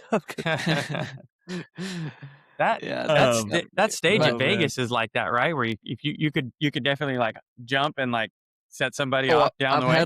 I've had to 1 or 2 times on a big stage for World Archery. I've had to tell the other archer like, "Hey, could you please like sit still?" Because it's alternate shooting. So usually, if you're ahead, you're the last one on the line, and the other guy walks off. But I was like, "Hey, can you please like, if it's the other way and then the other way, I could feel it before we came on stage." So I told him like, "Hey, I'll wait for you if you wait for me," like kind of thing. Like I've had to ask that a couple times. That's something as a spectator you'd never think about. Yeah, and it's usually not a problem, but some platforms are so unstable. So if the other guy walks away, and especially if it's like a bigger guy, it's like my side like my side will go up and down like this every step. Yeah, every step until he's like standing still. One of the things that I saw that I thought was like pretty crazy was maybe it was McLaren and they were getting slapped with like, a ban or something like that. They were doing something illegal and the what it was you're not allowed to change the way the tires rotate so that you can go around turns faster. And so what they did was they changed, or you're not allowed to add like brake assist. That's what it is. You can't use a brake assist for making turns or things like that, right? So what they did to increase speed and also increase the ability for the driver to take sharper turns was they changed the rate at which the tires would rotate on one side or the other to get it moving and take that turn faster. Crazy what they do sometimes. Yeah. I never knew the engineering side of it was as cool as it is. Like It's like that's why they are so expensive, because there's thousands of people working on one car. yeah. But just like the technology in it is way more advanced than I ever thought. It's not a really fast go-kart. It's very, very technology. I mean, technically, what the fuck is I'm trying to say? It's a damn spaceship. Yeah, it's hybrid, so it's half electric, half. I didn't know It's a that either. V6 What the hell's that about? V6 twin turbo hybrid. But now they're talking about going to V8 non-hybrid. Oh, really? Sounds cool. Yeah. Would you like that better, you think? Because right now in the F1, it's like they're so reliant on the electrical side right now, and they have like an overtake thing where it takes more of the energy out of the battery quicker. Mm-hmm. It's like before they had the DRS where the back spoiler would open up. Now it's like dependent on electronics. But like as soon as they run out of power, they just go back again. Like you can tell, like if they miss the overtake, they're just like they fall so much behind. Really? It looks silly. It looks silly. See, I would have never guessed. The best. They used to sound really cool when they had a V10. That's cool. I think they should have that again. The They RPMs sound like they're that they can screaming. get those. Yeah, Crazy. how they get those RPMs out of those motors without the valves like floating Like and shit. 15,000. Yeah. How do you get something to cycle that fast and for that long? Crazy. I mean, it has to stay together for a long time. If to any listeners that don't watch F1 or don't know anything about it, I really suggest you to watch Drive to Survive on Netflix. Just start like season 1 or any season. That sounds Is good. that the one that super cool. follows them? That's the one that follows them, right? Yeah. That's the one. It made F1's like Yeah. so much bigger. I remember super watching the good. first season. But yeah, you can start from the first, or I think you can start any season. How many is there? I just know the first and second. I think there's like 5 now, but they're really like it's super cool, and you really get a good look into it. It's like one of my favorite like series on Netflix. Nice. Did you ever watch that movie that came out about F1 about the American kid? I can't remember his name. With Brad Pitt. Is that the F1 movie? Yeah. Not the is it Brad Pitt? You know which one I'm talking about? Where Nissan took on Gran gamers? Turismo? Yes, Gran Turismo. That's right. Yeah, I did watch that one. That one's kind of cool. That's like from sim racing to real racing. Yeah. Pretty crazy. How it's actually real. It's real. Like people have done that. Well, it's a real story. That guy's on the circuit. Yeah. For Nissan, it's pretty insane. I could definitely see how a lot of people like. I love Forza on the Xbox, not like a full sim thing, but like that's like my go-to game outside of FIFA and PGA is Forza racing, and it's like I could definitely see how addicting if you had one of those full-on simulators. Yeah, how addicting it could be to just. That's what I'm trying to build slowly. It'd be so fun. You're getting your retirement plan going. That's what it is. Is it something you can piece together, or do you got to buy the whole thing outright? Nah, you can like slowly upgrade stuff. It's pretty easy to upgrade. I think I'm gonna try and buy like the rig that's like the seat and everything, like the seat and what holds like the pedals and the chassis, the so to actual speak. wheel. Yeah, the chassis. Yeah, we're gonna get a good one of those, and then I can upgrade everything from there. Yeah, hopefully. I really want to get other people. Like I tried really to ask James Lutz, Jimmy, to. I know he did try it at one point and he wanted to buy some stuff, so I've been like, come on, we both buy it, and then because you can make like teams, and then they do like let's say it's like a 4-hour race, you do like, and you can like pay money to enter and win money. And then one driver drives for 2 hours and the other drives, like, it's like a team thing. Like Le That's Mans? sick. Like Le Mans. You can also do, like, there's a lot of 24-hour tournaments where then you're like 4 people on a team and there's night shift and all this. That's That is crazy. insane. That Yeah, is That'd be cool. fun as hell, actually.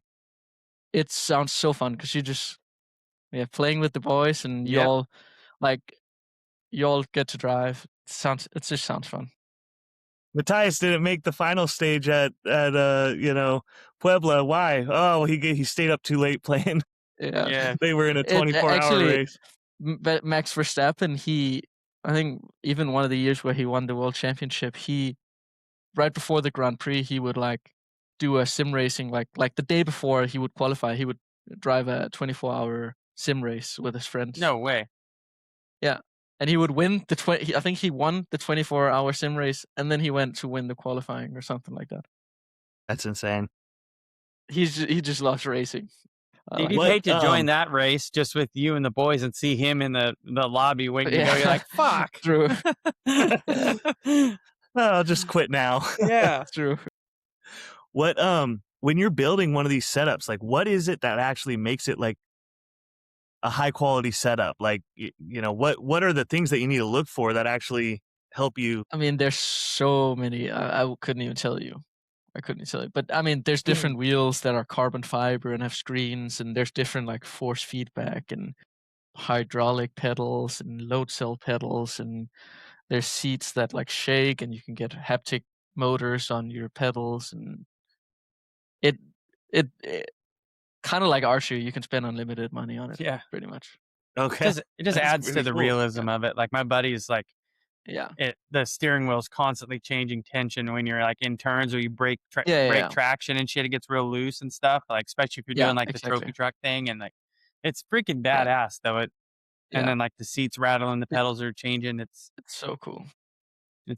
I can see where it gets addicting, and they hang out in his shop all night long racing online and shit. Yeah.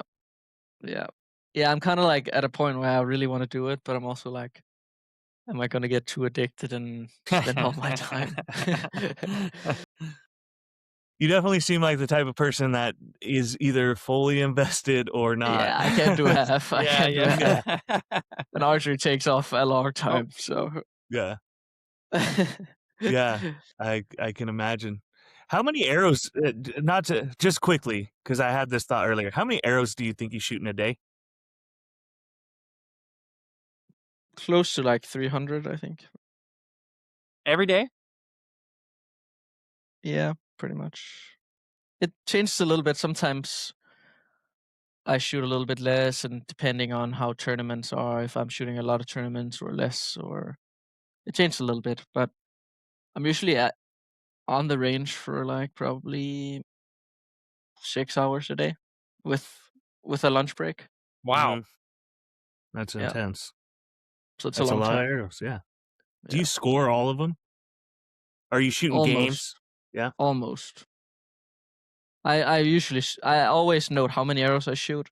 I don't score all, but usually most. And then I'll test some stuff, I'll change some stuff, warm up, and I'll note how it shoots. That would be so good for truly sussing out setups. Like to be able to put that much time in every day. And like if I change something, I gotta run it for like like a week if I want to like have the data to make a decision on it, whether it was good or bad. But if you gave it, 1 tune a day, a solid day, like you'd have it. That's usually every other day or every day I'll test something. Just something, also have something to do. Like 2 days ago I tested blade stiffness. Ooh. And I shot 4 different blade stiffness, and I just shot 72 arrows of each one. And it was a perfect like calm day, no wind. And I noted it all on my phone, all X's, all everything, and I just saw like what's the best, and that's what I'm running now, and it shoots great. Are you willing to share that information? Because I have been trying to dabble in figuring out. I don't know if you saw or probably didn't, but I've hey up. I do think I actually now I'm about to For European champs, I'm gonna run a 8,000 freak blade. So pretty weak, like the weakest blade of them all. That's just what shot the best. I'm not sure if every arrow set up and for every person that will be right.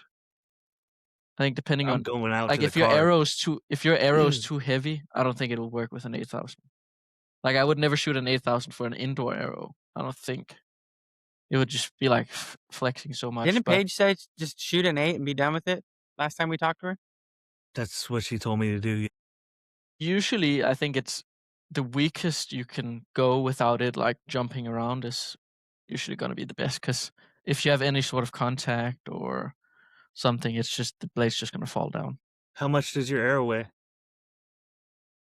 I don't actually know. I don't know. I just started shooting these arrows this season, so I'm not fully sure. Shoot a 120 grain point, 27.5-inch arrow. Action. Probably in that 380 range. Yeah, not too heavy. 375, yeah. I don't think. Roughly Not too 100 grains lighter than mine. Oh, yeah, no. but like I they won't. said, that thing's only, sitting right there, holding that little tip up at least once you get to full draw. Now you got to get that all the way back and without it springboarding off of there. But if you get it back, you're golden. Yeah, actually. Should I show them what true. I did? I don't even know what Should you we did. waste time? Should we waste time Let's see. talking about it? What'd you do? I also ran a. I really like shooting a short. Not a lot of people shoot those, but the short AAE blades, the short me get 8,000, because it reacts like a 9,000, which was pretty. Let me cool. get my back bar off, or my. So if you're like Whoa, between dude, a this 10 thing and is an 8, you dirty. can go a short 8 will be like a 9. Act like a 9. Have you ever messed with a drop away? So hot in Never. here. Never. I've never ever tried. No Never. kidding. No. I don't see the reason to change it unless then I wanted to shoot.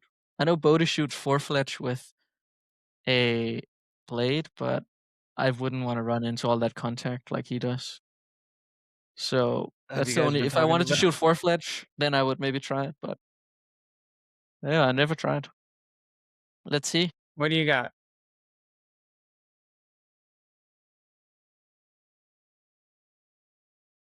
You're muted. Oh, there you. Okay. You're muted. We can't hear you, dude. All right, can you hear me? Yeah. Okay, I must have hit something. Here, I'll just pull this off. So, this is what I did. Let me see if I can just move it down. Where's it at? There it is. But you put a backer on it. I put a backer on it. Backer? Yeah, he's Yeah, stiffening so- the You shit made it out of his stiffer? blade Oh. because he's Come an on. idiot. How do I? There it is. Yeah. Oh, I see it. Yeah. Yeah. So that's what I did. Yeah. What? Why? Why? Everybody so far No. that shoots really, really good has said go as weak as you can, and you're like, I'm gonna thicken it I up. So I shoot a 12th out blade, and Holy No, stiff. with some extra help. with some extra help. So I will briefly explain my thought process. You I want was it to be like a double reed duck call. Exactly. I want it when it shoots. I want to hear it whistle. I want to see the birds come in. Oh my gosh. So to briefly explain, like 3 years ago when I was like just becoming decent You at said shooting. briefly, damn it. I know. I'm getting there. Just a second. You're making it take longer. When I was just getting decent at shooting, I had with the 340, I couldn't get it to tune. And so the only way I could get it to tune decently and shoot decently was by stiffening up the blade to a 12th thou. Now that was when I was shooting about 31 and a half to 31 and 3/4. Dropped back since then. But I just kind of took that to all my setups for the last 3 years. And so at the beginning of this year, I put on a brand new 12th thou blade, and within 2 months, it snapped in half. And I'd never had that happen before. And so I thought a lot of it had to do with the weight of the 3.2s and just what I was experiencing, movement and stuff like that. However, I kind of don't believe it shot fine at Reading. I shot 11 down. I shot fine. The arrows that I missed, they're not really, unexplainable. But I can hear it now. And it's since talking to certain people like Paige and Tate, and I can hear it every time it goes off, and it goes bing, brrr, and makes this noise. And now it's like kind of annoying me. Yeah. This is So the I backer have, like, you're So talking? wait, was it a weaker blade that broke, no, it or was the a same? 12. It was a 12 But without the without the backer. Yeah. I mean, my guess would be, how low do you run your rest to, like, versus like if you put a bow square in, like? I mean, Does it say it's the angle right there? the other side. No, but like compared to your knocking point. How low? Dead center. Do you have Level? it straight? Yeah, Squared? level, just straight square. Yeah. I mean, my guess would be that you got, especially because you're a long draw archer, you got probably some knock travel, I would guess. Like your arrows flinging down like this. That's usually pretty common with people that have long draw lengths. I have it a little bit too. Not that mine's like super long draw length, but that would make sense because if you have a lot of knock travel, I've seen it a lot of times, that will break the blade. Yes, and you have a bullet hole with this, like it flies straight. Right now after it's like a smudge high left. It's like a So knock shaft high. high. Yeah, knock high. Hmm. That's typically what I do is I will run a knock high left through paper at like 7 yards. And then I go out and I will do center shot and just make sure everything's straight down the pipe. And then I'll move things if it doesn't group. I'll move things And around. I'm gonna ask, have you shot up air shaft? Not with the 3.2s, no. I would try if you hit. I would guess you would hit high because of knock travel. If that's my theory, if you have knock travel, you would hit high. And if you hit high, that would mean your blade's too high and it's like slinging into your blade. That could be causing it to break. And then the thing you could do if you want to run it square, you don't want to have your arrow like this to shoot straight, to make the bear shaft like straight. What you could do is add some speed knocks to the bottom of your string. Really? If you add speed knocks to the bottom of your string, that will like basically straighten out the air. It will make the arrow react as if the rest is lower, but it's still here. Really? Yeah. So that's you can kind of counter the knock travel that way. Interesting. Yeah. I run actually a little bit more speed knocks on the bottom. No just kidding. because then I can run my arrow completely straight. Damn, that's a Not a lot of F1 people. Not a lot tip. of people do it, but I think it's a good thing to do. Like, I see. It just makes logic to me to have it kind of square, close to at least. So that's something I've recently learned, like a year ago, small year ago. That's something you're adding, or are you just having your string builder add them? I added them. Now I make gas at them, but to Gotcha. figure it out, you can also take away from the top. It's the same. Or if you add to the top, it has the opposite effect. Let's say your wrist, that would never make sense, but if your wrist is shooting like straight and it's like this, you could add to the top and it would basically make it go higher, or like it would make it so you could have your arrow like this and it would fly straight. So you're not removing I or would try adding bear your... shaft, and I'm gonna. Yeah, I would guess your bear shaft is high. If it's not, then I don't know. Then I'm sorry. I don't know what to do then.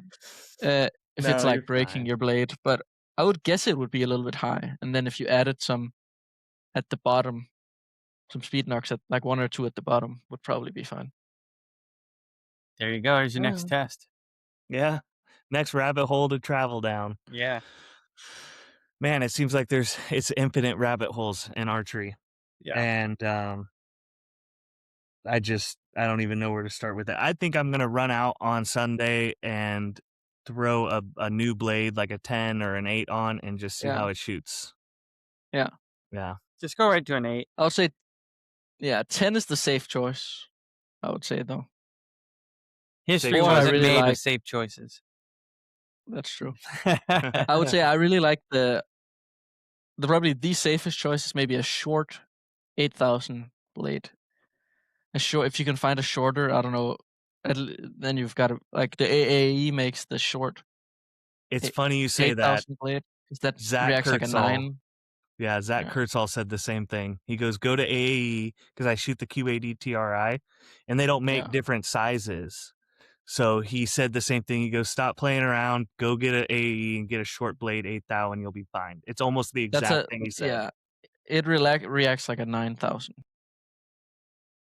which I'm guessing would be a really safe choice for anyone. There it I is. like it. That's what I shot in Puebla, and it shot good. So I like it. I like it. Now there's some meat behind it. Yeah, I like it a lot.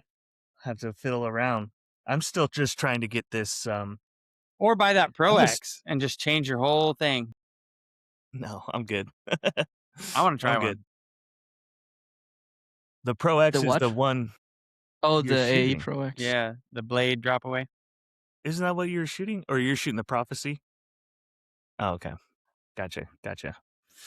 Awesome. I don't want to dig down the drop away rabbit hole because I don't know. To me, that seems like so many variables that can break. Yeah, that's my I like thought. it to just sit there. Yeah, and then he gets a And then broken the only blade, and he doesn't The know it. only variable is vein contact or it breaking because of knock travel or something. But I don't know. I Do you just think I two should things. make that angle less steep on the blade? I think it's at like 45. Let me see here. I run mine at 30 degrees, I think. Yeah, That I actually also tested the other day. mine's just below 40, like maybe 47 or 37. So like try maybe making it less steep. that'll weaken it. You could for also sure. do that. Yeah, maybe go to a 10, make it less steep, try it from there. Yeah. I don't know. First you got to check if it's going to break. You have an issue if it's breaking. But then bear shaft, I'm serious. You should try. I'll the bear try it. shaft. I'll give it a try. Let me know if it Don't hits change high. anything. Just right now, when you go to the range next, just with the tune that you've got right now, and you know that's working well, just see how it looks. I'm gonna guess it's gonna hit high. I'm sure it hits high just based on the way that I have it. I don't know, but if you have a knock high tear, then it should hit low. But I don't know. Yeah, but I Sometimes have a fletch pretty long arrow. Yeah. I would think that I'm shooting a slightly weak arrow by the length of the shaft. I would assume that it's slightly. Now I'm gonna weak. do this shit. If I get time between now and the rehearsal dinner setup, I'm gonna go out and shoot a bear I don't shaft. think like bear shaft seems really hard in the start, but it's really probably I would say it's easier than shooting fletched arrows through paper because that's not telling me anything. Yeah. Bear You're shaft just lying tells to you yourself. everything. It might be like so far off that you think, crap, what am I gonna do now? But if it goes left, it's too weak. If it goes right, it's too stiff. End of story. For me, that's simple. Yeah. It sounds simple enough. This is the first year that I've not I probably the last 3 years I've always like tried, not crazy hard, but tried at least put a day into it, getting a bear shaft and a fletch to hit at 50, and I've always been able to do it, and I've always been confident with it. Like, and when I made that happen, from there forward, like it shot very, very well, and I knew I was like, this isn't a bad thing. This is worth doing, and it wasn't hard. Yeah. But this If year, you can do for it at whatever 50, reason, that's amazing. yeah. It was within an accepted amount. But this year, when I went and I was like, I got a pretty good tune, I think I'll shoot a bear shaft. I was, if I'm not mistaken, my height was good, but I could not get. I was like 6 inches left or right. I cannot recall which direction, and it was too close to BTB to dive down that rabbit hole too far, but I know that there's some more that I can get out of it right now the way it sits. I just have to go back to it. Yeah, I got one that does that. I busted the point on, just the tip of that tungsten blew off. And so I might fiddle with that one because it's just slightly cracked. There's like a 1/8 crack at the tip. And so I might fiddle with arrow length. I'm just kind of worried with how stiff these 340 3.2s are that I'll just very quickly be way too stiff. And so we'll see. Turn up the I'll try it. poundage. I'll try it. We'll see if Matthias is right. And Good luck. yeah, I'm gonna need it, Too many rabbit holes to travel down and not enough time to do so. I mean, if you like the arrow setup, you can move the cams, but it is a fast way to do it. But I'm kind of the same boat as I want the Yeah. bow to be a machine. yeah, Yeah. But what do you have coming up? You have the European Championships up next. yeah, and then we got 2 weeks after that, and then we go to Turkey again. Both of them are in Turkey. We shoot the Europeans in Turkey, and then the third World Cup in Turkey. Is Turkey the Nice. one that everybody really likes the location or something? No? It's all right. Maybe It's someplace else. sometimes pretty. It's a weird field. Sometimes it's extremely windy, and sometimes it's dead calm. I don't get that field, but the swimming pool's nice at the hotel. Gotta have something. I go in it every day. It's so nice. Hell yeah. Oh man, that's funny. And the Turkish pizza is so good. Turkish pizza. What is Turkish pizza? I don't know. It's just good. it's like a flatbread. It's more like a Oh, okay. flatbread pizza kind of thing. Gotcha. Yeah. It's so good. Dude, Yeah, me and my that does friend look way Toro, different. when we're at the World Cup, in Turkey it's just one big buffet, and when there's the Turkish pizza, we just like go ham. Looks like it's got a and lot then of jump meat in on the it. pool.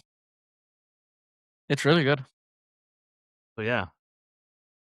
Wow, that does look. Dude, So if I'm you go to so Turkey, freaking hungry. try Turkish pizza. There's got to be a way to get it closer than that. True. Have you ever tried flams from in France? It's like their version of Flams? pizza. Are you sure you're saying that right? I could be totally wrong on how I'm saying it. Flambine? Yes.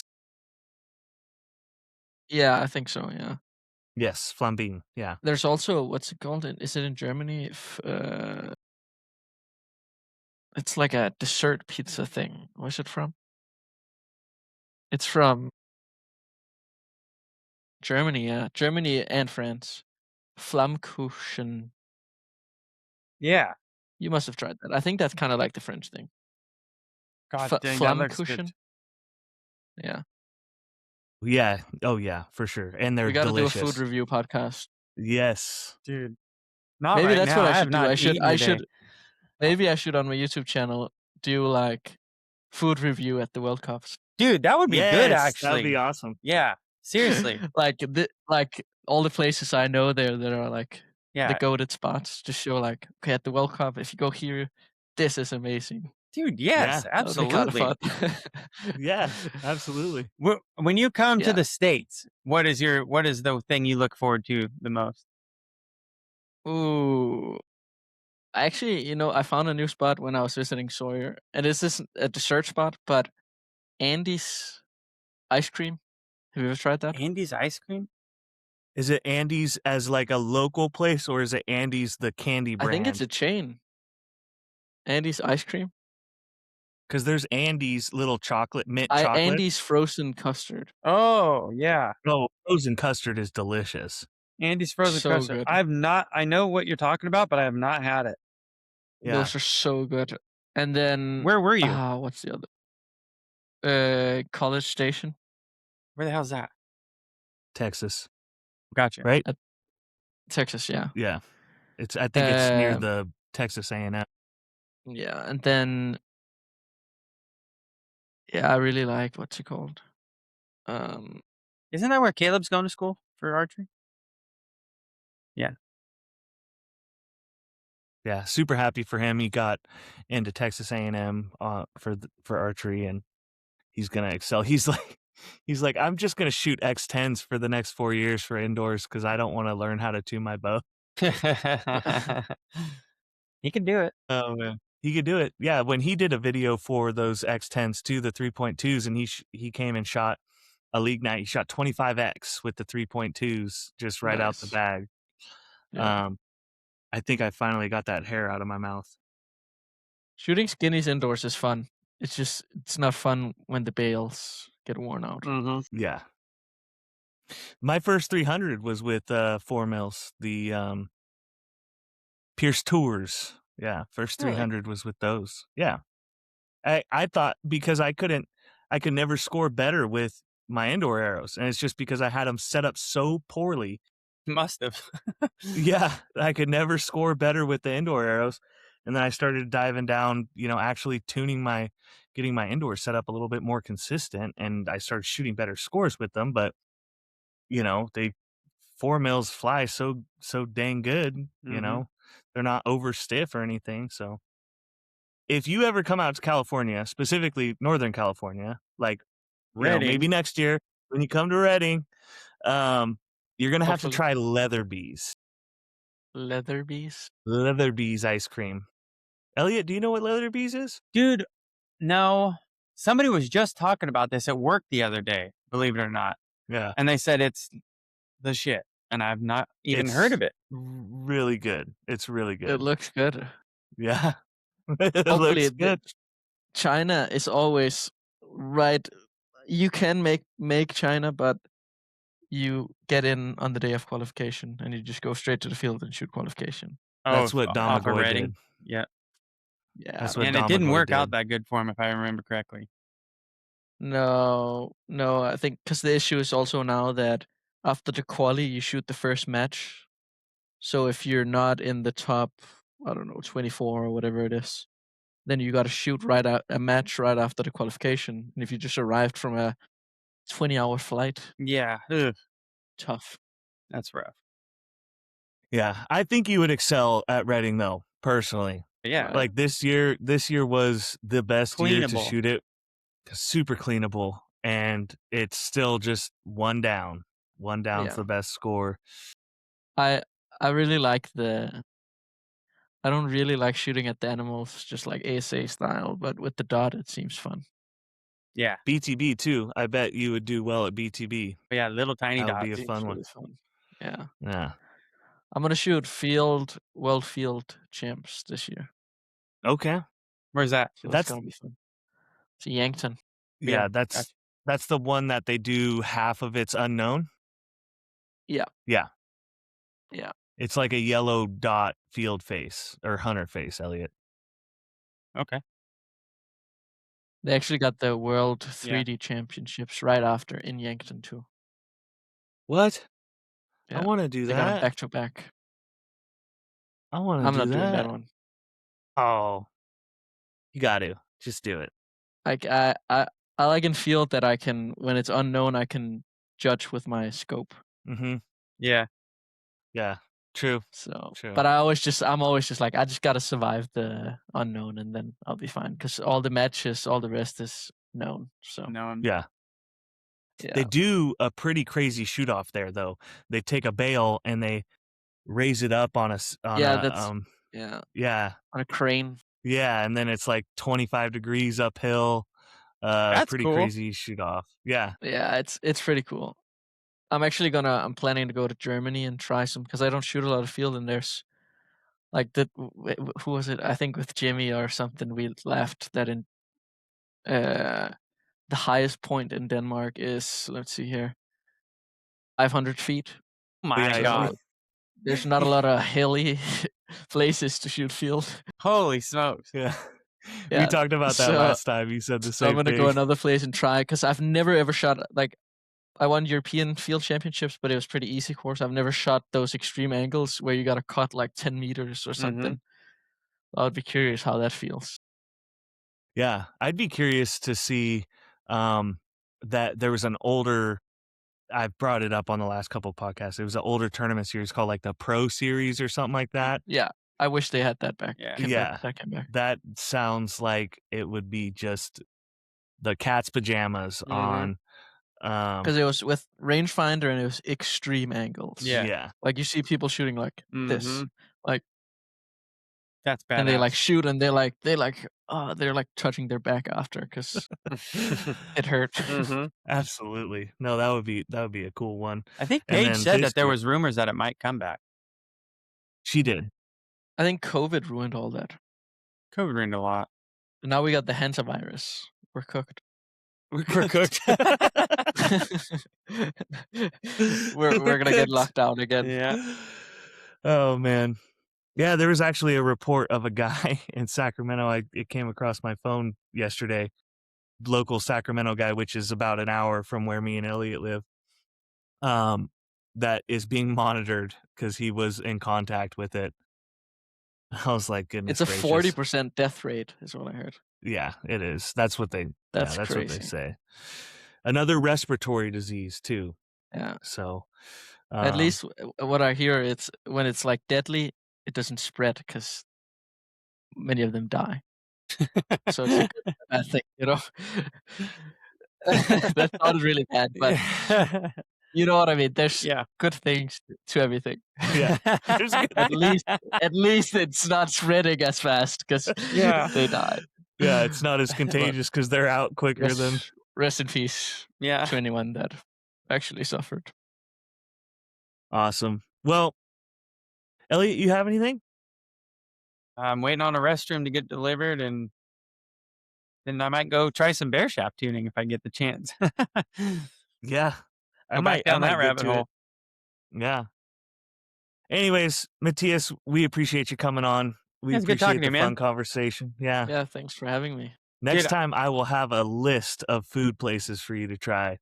And it won't be just my local area. I promise I'll do some research.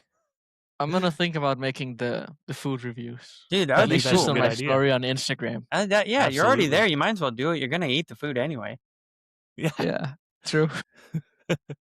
I saw a food I'll try review. like in China. I'll try the chicken feet and just So, dude, puke. Make sure it's after you shoot. have you ever had pickled pig's feet? Either of you? No, I've had the opportunity to. I did not take that opportunity.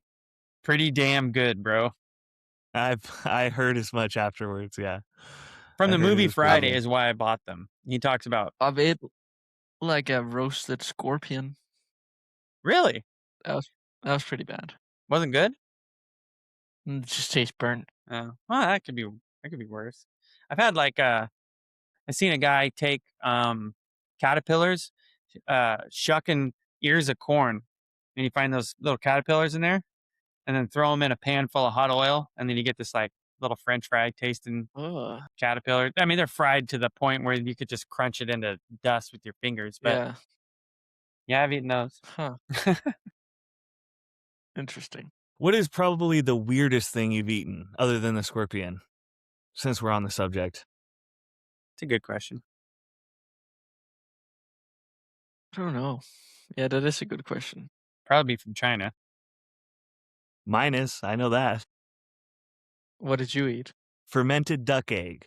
Oh shit! Well, I've tried those. I've tried Really? those. That is really bad. Fermented? Yeah. Yeah, they have a lot of stuff fermented in Asia. Yeah. That's probably the weirdest thing I've had. Was it gross or is it decent? It's Wouldn't do I it could again. see why. Yeah, I wouldn't do it again. I could see why people like it and think it's a delicacy because it's, I guess maybe if your palate is towards the like, it's kind of like that. Man, what's that? It's like a spread. It's really popular in the South, and you either love it or you hate it. It's one of those. Vegemite. Yeah. They got in Australia. They got Vegemite. Oh yeah, no, Vegemite. no. What is that? Is it kind of like a liverwurst It's like or something? super salty. Super salty. Really? Yeah. The I mean, in Denmark, we eat a lot of like blended liver spread. Really? Yeah, like you know what foie gras is? Foie gras. I know that I've heard of it. I don't know anything about it. I thought it was the guy like from but Shrek. It's close. It's like blended cow liver, I guess. What do you Eat put a it lot on? of that. Like crackers or? Like rye bread, like a really corny bread, and Mhm. then you put like either like cucumber or like That doesn't sound half yeah, bad, like actually. pickles or like the crunchy like fried onion or something like that. Oh, yeah, I could get down with that. Leverkusen from Germany is really good, and or like a liverwurst, any of that stuff. It's actually surprisingly really good. They come in these little tubes, and you pop them open, and it comes flying out, and then you spread it on your bread. It's pretty good. The foie gras is actually illegal in other countries. I think it's like duck liver, blended duck liver, but the ducks, like it's super expensive because they overfeed the ducks. Like they just like take a tube Mm-hmm. Ugh. and like overfeed them so with like really fatty stuff, so Mhm. the liver gets like super fatty, and then they use it. But it's super illegal because they like just stuff them. Yeah, it's kind of But a dick Yeah. move. it's really really messed up, but it tastes really good. Yeah. It's kind of like veal. Yeah. Make a baby cow lay down, never Yeah. get its. Yeah. Yeah. Never use its muscles. Yeah. Yeah, scorpion's got to be the weirdest thing.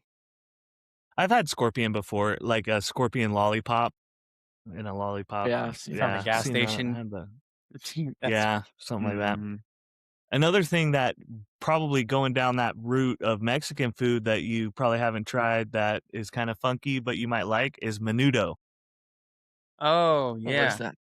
It's a soup with cow stomach Lining. lining in it. So unless you're a texture guy, if you cannot handle texture that's funky, don't eat it. Yeah, it's really a trip to look at the way like they wash it and clean it, and it looks like it's a very weird looking material. I've never actually had it. I heard it's the number one cure for hangovers. Oh, So, really? yeah. So I had it when I was down there in high school, or we went down and did a missions trip down there, and we were in Tijuana, up in the hills outside of Tijuana, and it's just gorgeous, but it's impoverished because you can see all the way out to like damn near the ocean. It's just gorgeous, gorgeous. If it was California, it'd be $10 million lot yeah. for a house. And the family, we were building them a house, came out and said, "Oh, hey, I made extra lunch for everyone," and it was menudo. And I have no problem with texture. Texture doesn't really bother me, but it bothered everyone else. Yeah. You I'll can try get it it. at most taquerias. No, I'll try it one of these days. It sounds good. It's good. It's tasty. It looks weird. Yeah, it definitely. It's watching them like get it to the point where they're about to cook it, like get it from like the cow and get it to that clean state. It's quite the process. It seems, but it cleans Yeah. up rather nicely. Yeah, it's pretty good.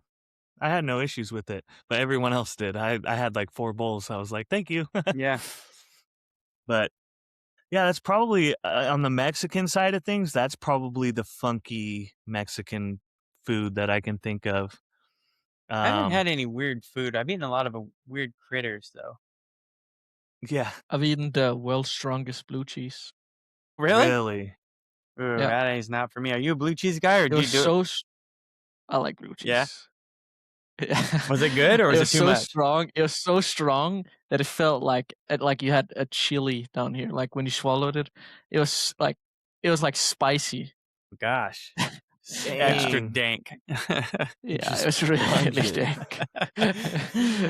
Oh, man. I don't know, man. I like a lot of shit, but blue cheese, I'm just not. If it's like a Ranch, you like ranch? Oh yeah. But like, I've had some, but certain blue cheese is egregious, and I'm not there yet. I guess. Yeah. Blue cheese is definitely, you know what blue cheese is really good for? Wings. Mm-hmm. Chicken wings, Yeah. like hot wings. Yeah. Yeah, that's where it's like the ticket I love is a nice wings. hot Mhm. wings. Have you been to a Buffalo Wild Wings when you're in the States? Yeah. I figured. Yeah. Wings are some of my favorite too. We got better spots. Yeah. Don't worry. Is there a There's lot of better like? wings out Is there a there. lot of like barbecue outside of the U.S.? Yeah, Yeah. not as much I think, but there is for sure. Do you like barbecue? Yeah. Yeah. I figured since you hang out with Sawyer a lot, I figured you probably had some pretty good barbecue down there in Texas. Yeah, actually, Braden Galantine makes some Oh, yeah? mean barbecue. Yeah. Mm. Hot tip. Yeah. Crazy. He always posts it on his story, so shout out Braden on his Instagram. All right. Yeah, I'll have to keep an eye out for that. Yeah. That's someone that I want to talk to. If you shoot a hinge, like I feel like Braden, the way that he shoots a hinge is just as, it's almost like how Alan shoots a hinge. You just start and you don't stop, and you just keep it going, and it just looks Full so commitment. so smooth. Yeah, just looks so smooth. So, anywho, big guy, we appreciate you coming on. We'll get we'll do a whole food podcast after you do some reviews. Yeah. Keep Just- an eye out on this guy's YouTube. Yeah, Yeah. awesome. Well, you guys, thanks for tuning in. This is Archery After Hours with the number one, Mr. Mathias Fullerton. Thanks again for coming on, bud, and we look forward to talking to you again soon. See ya. Thanks.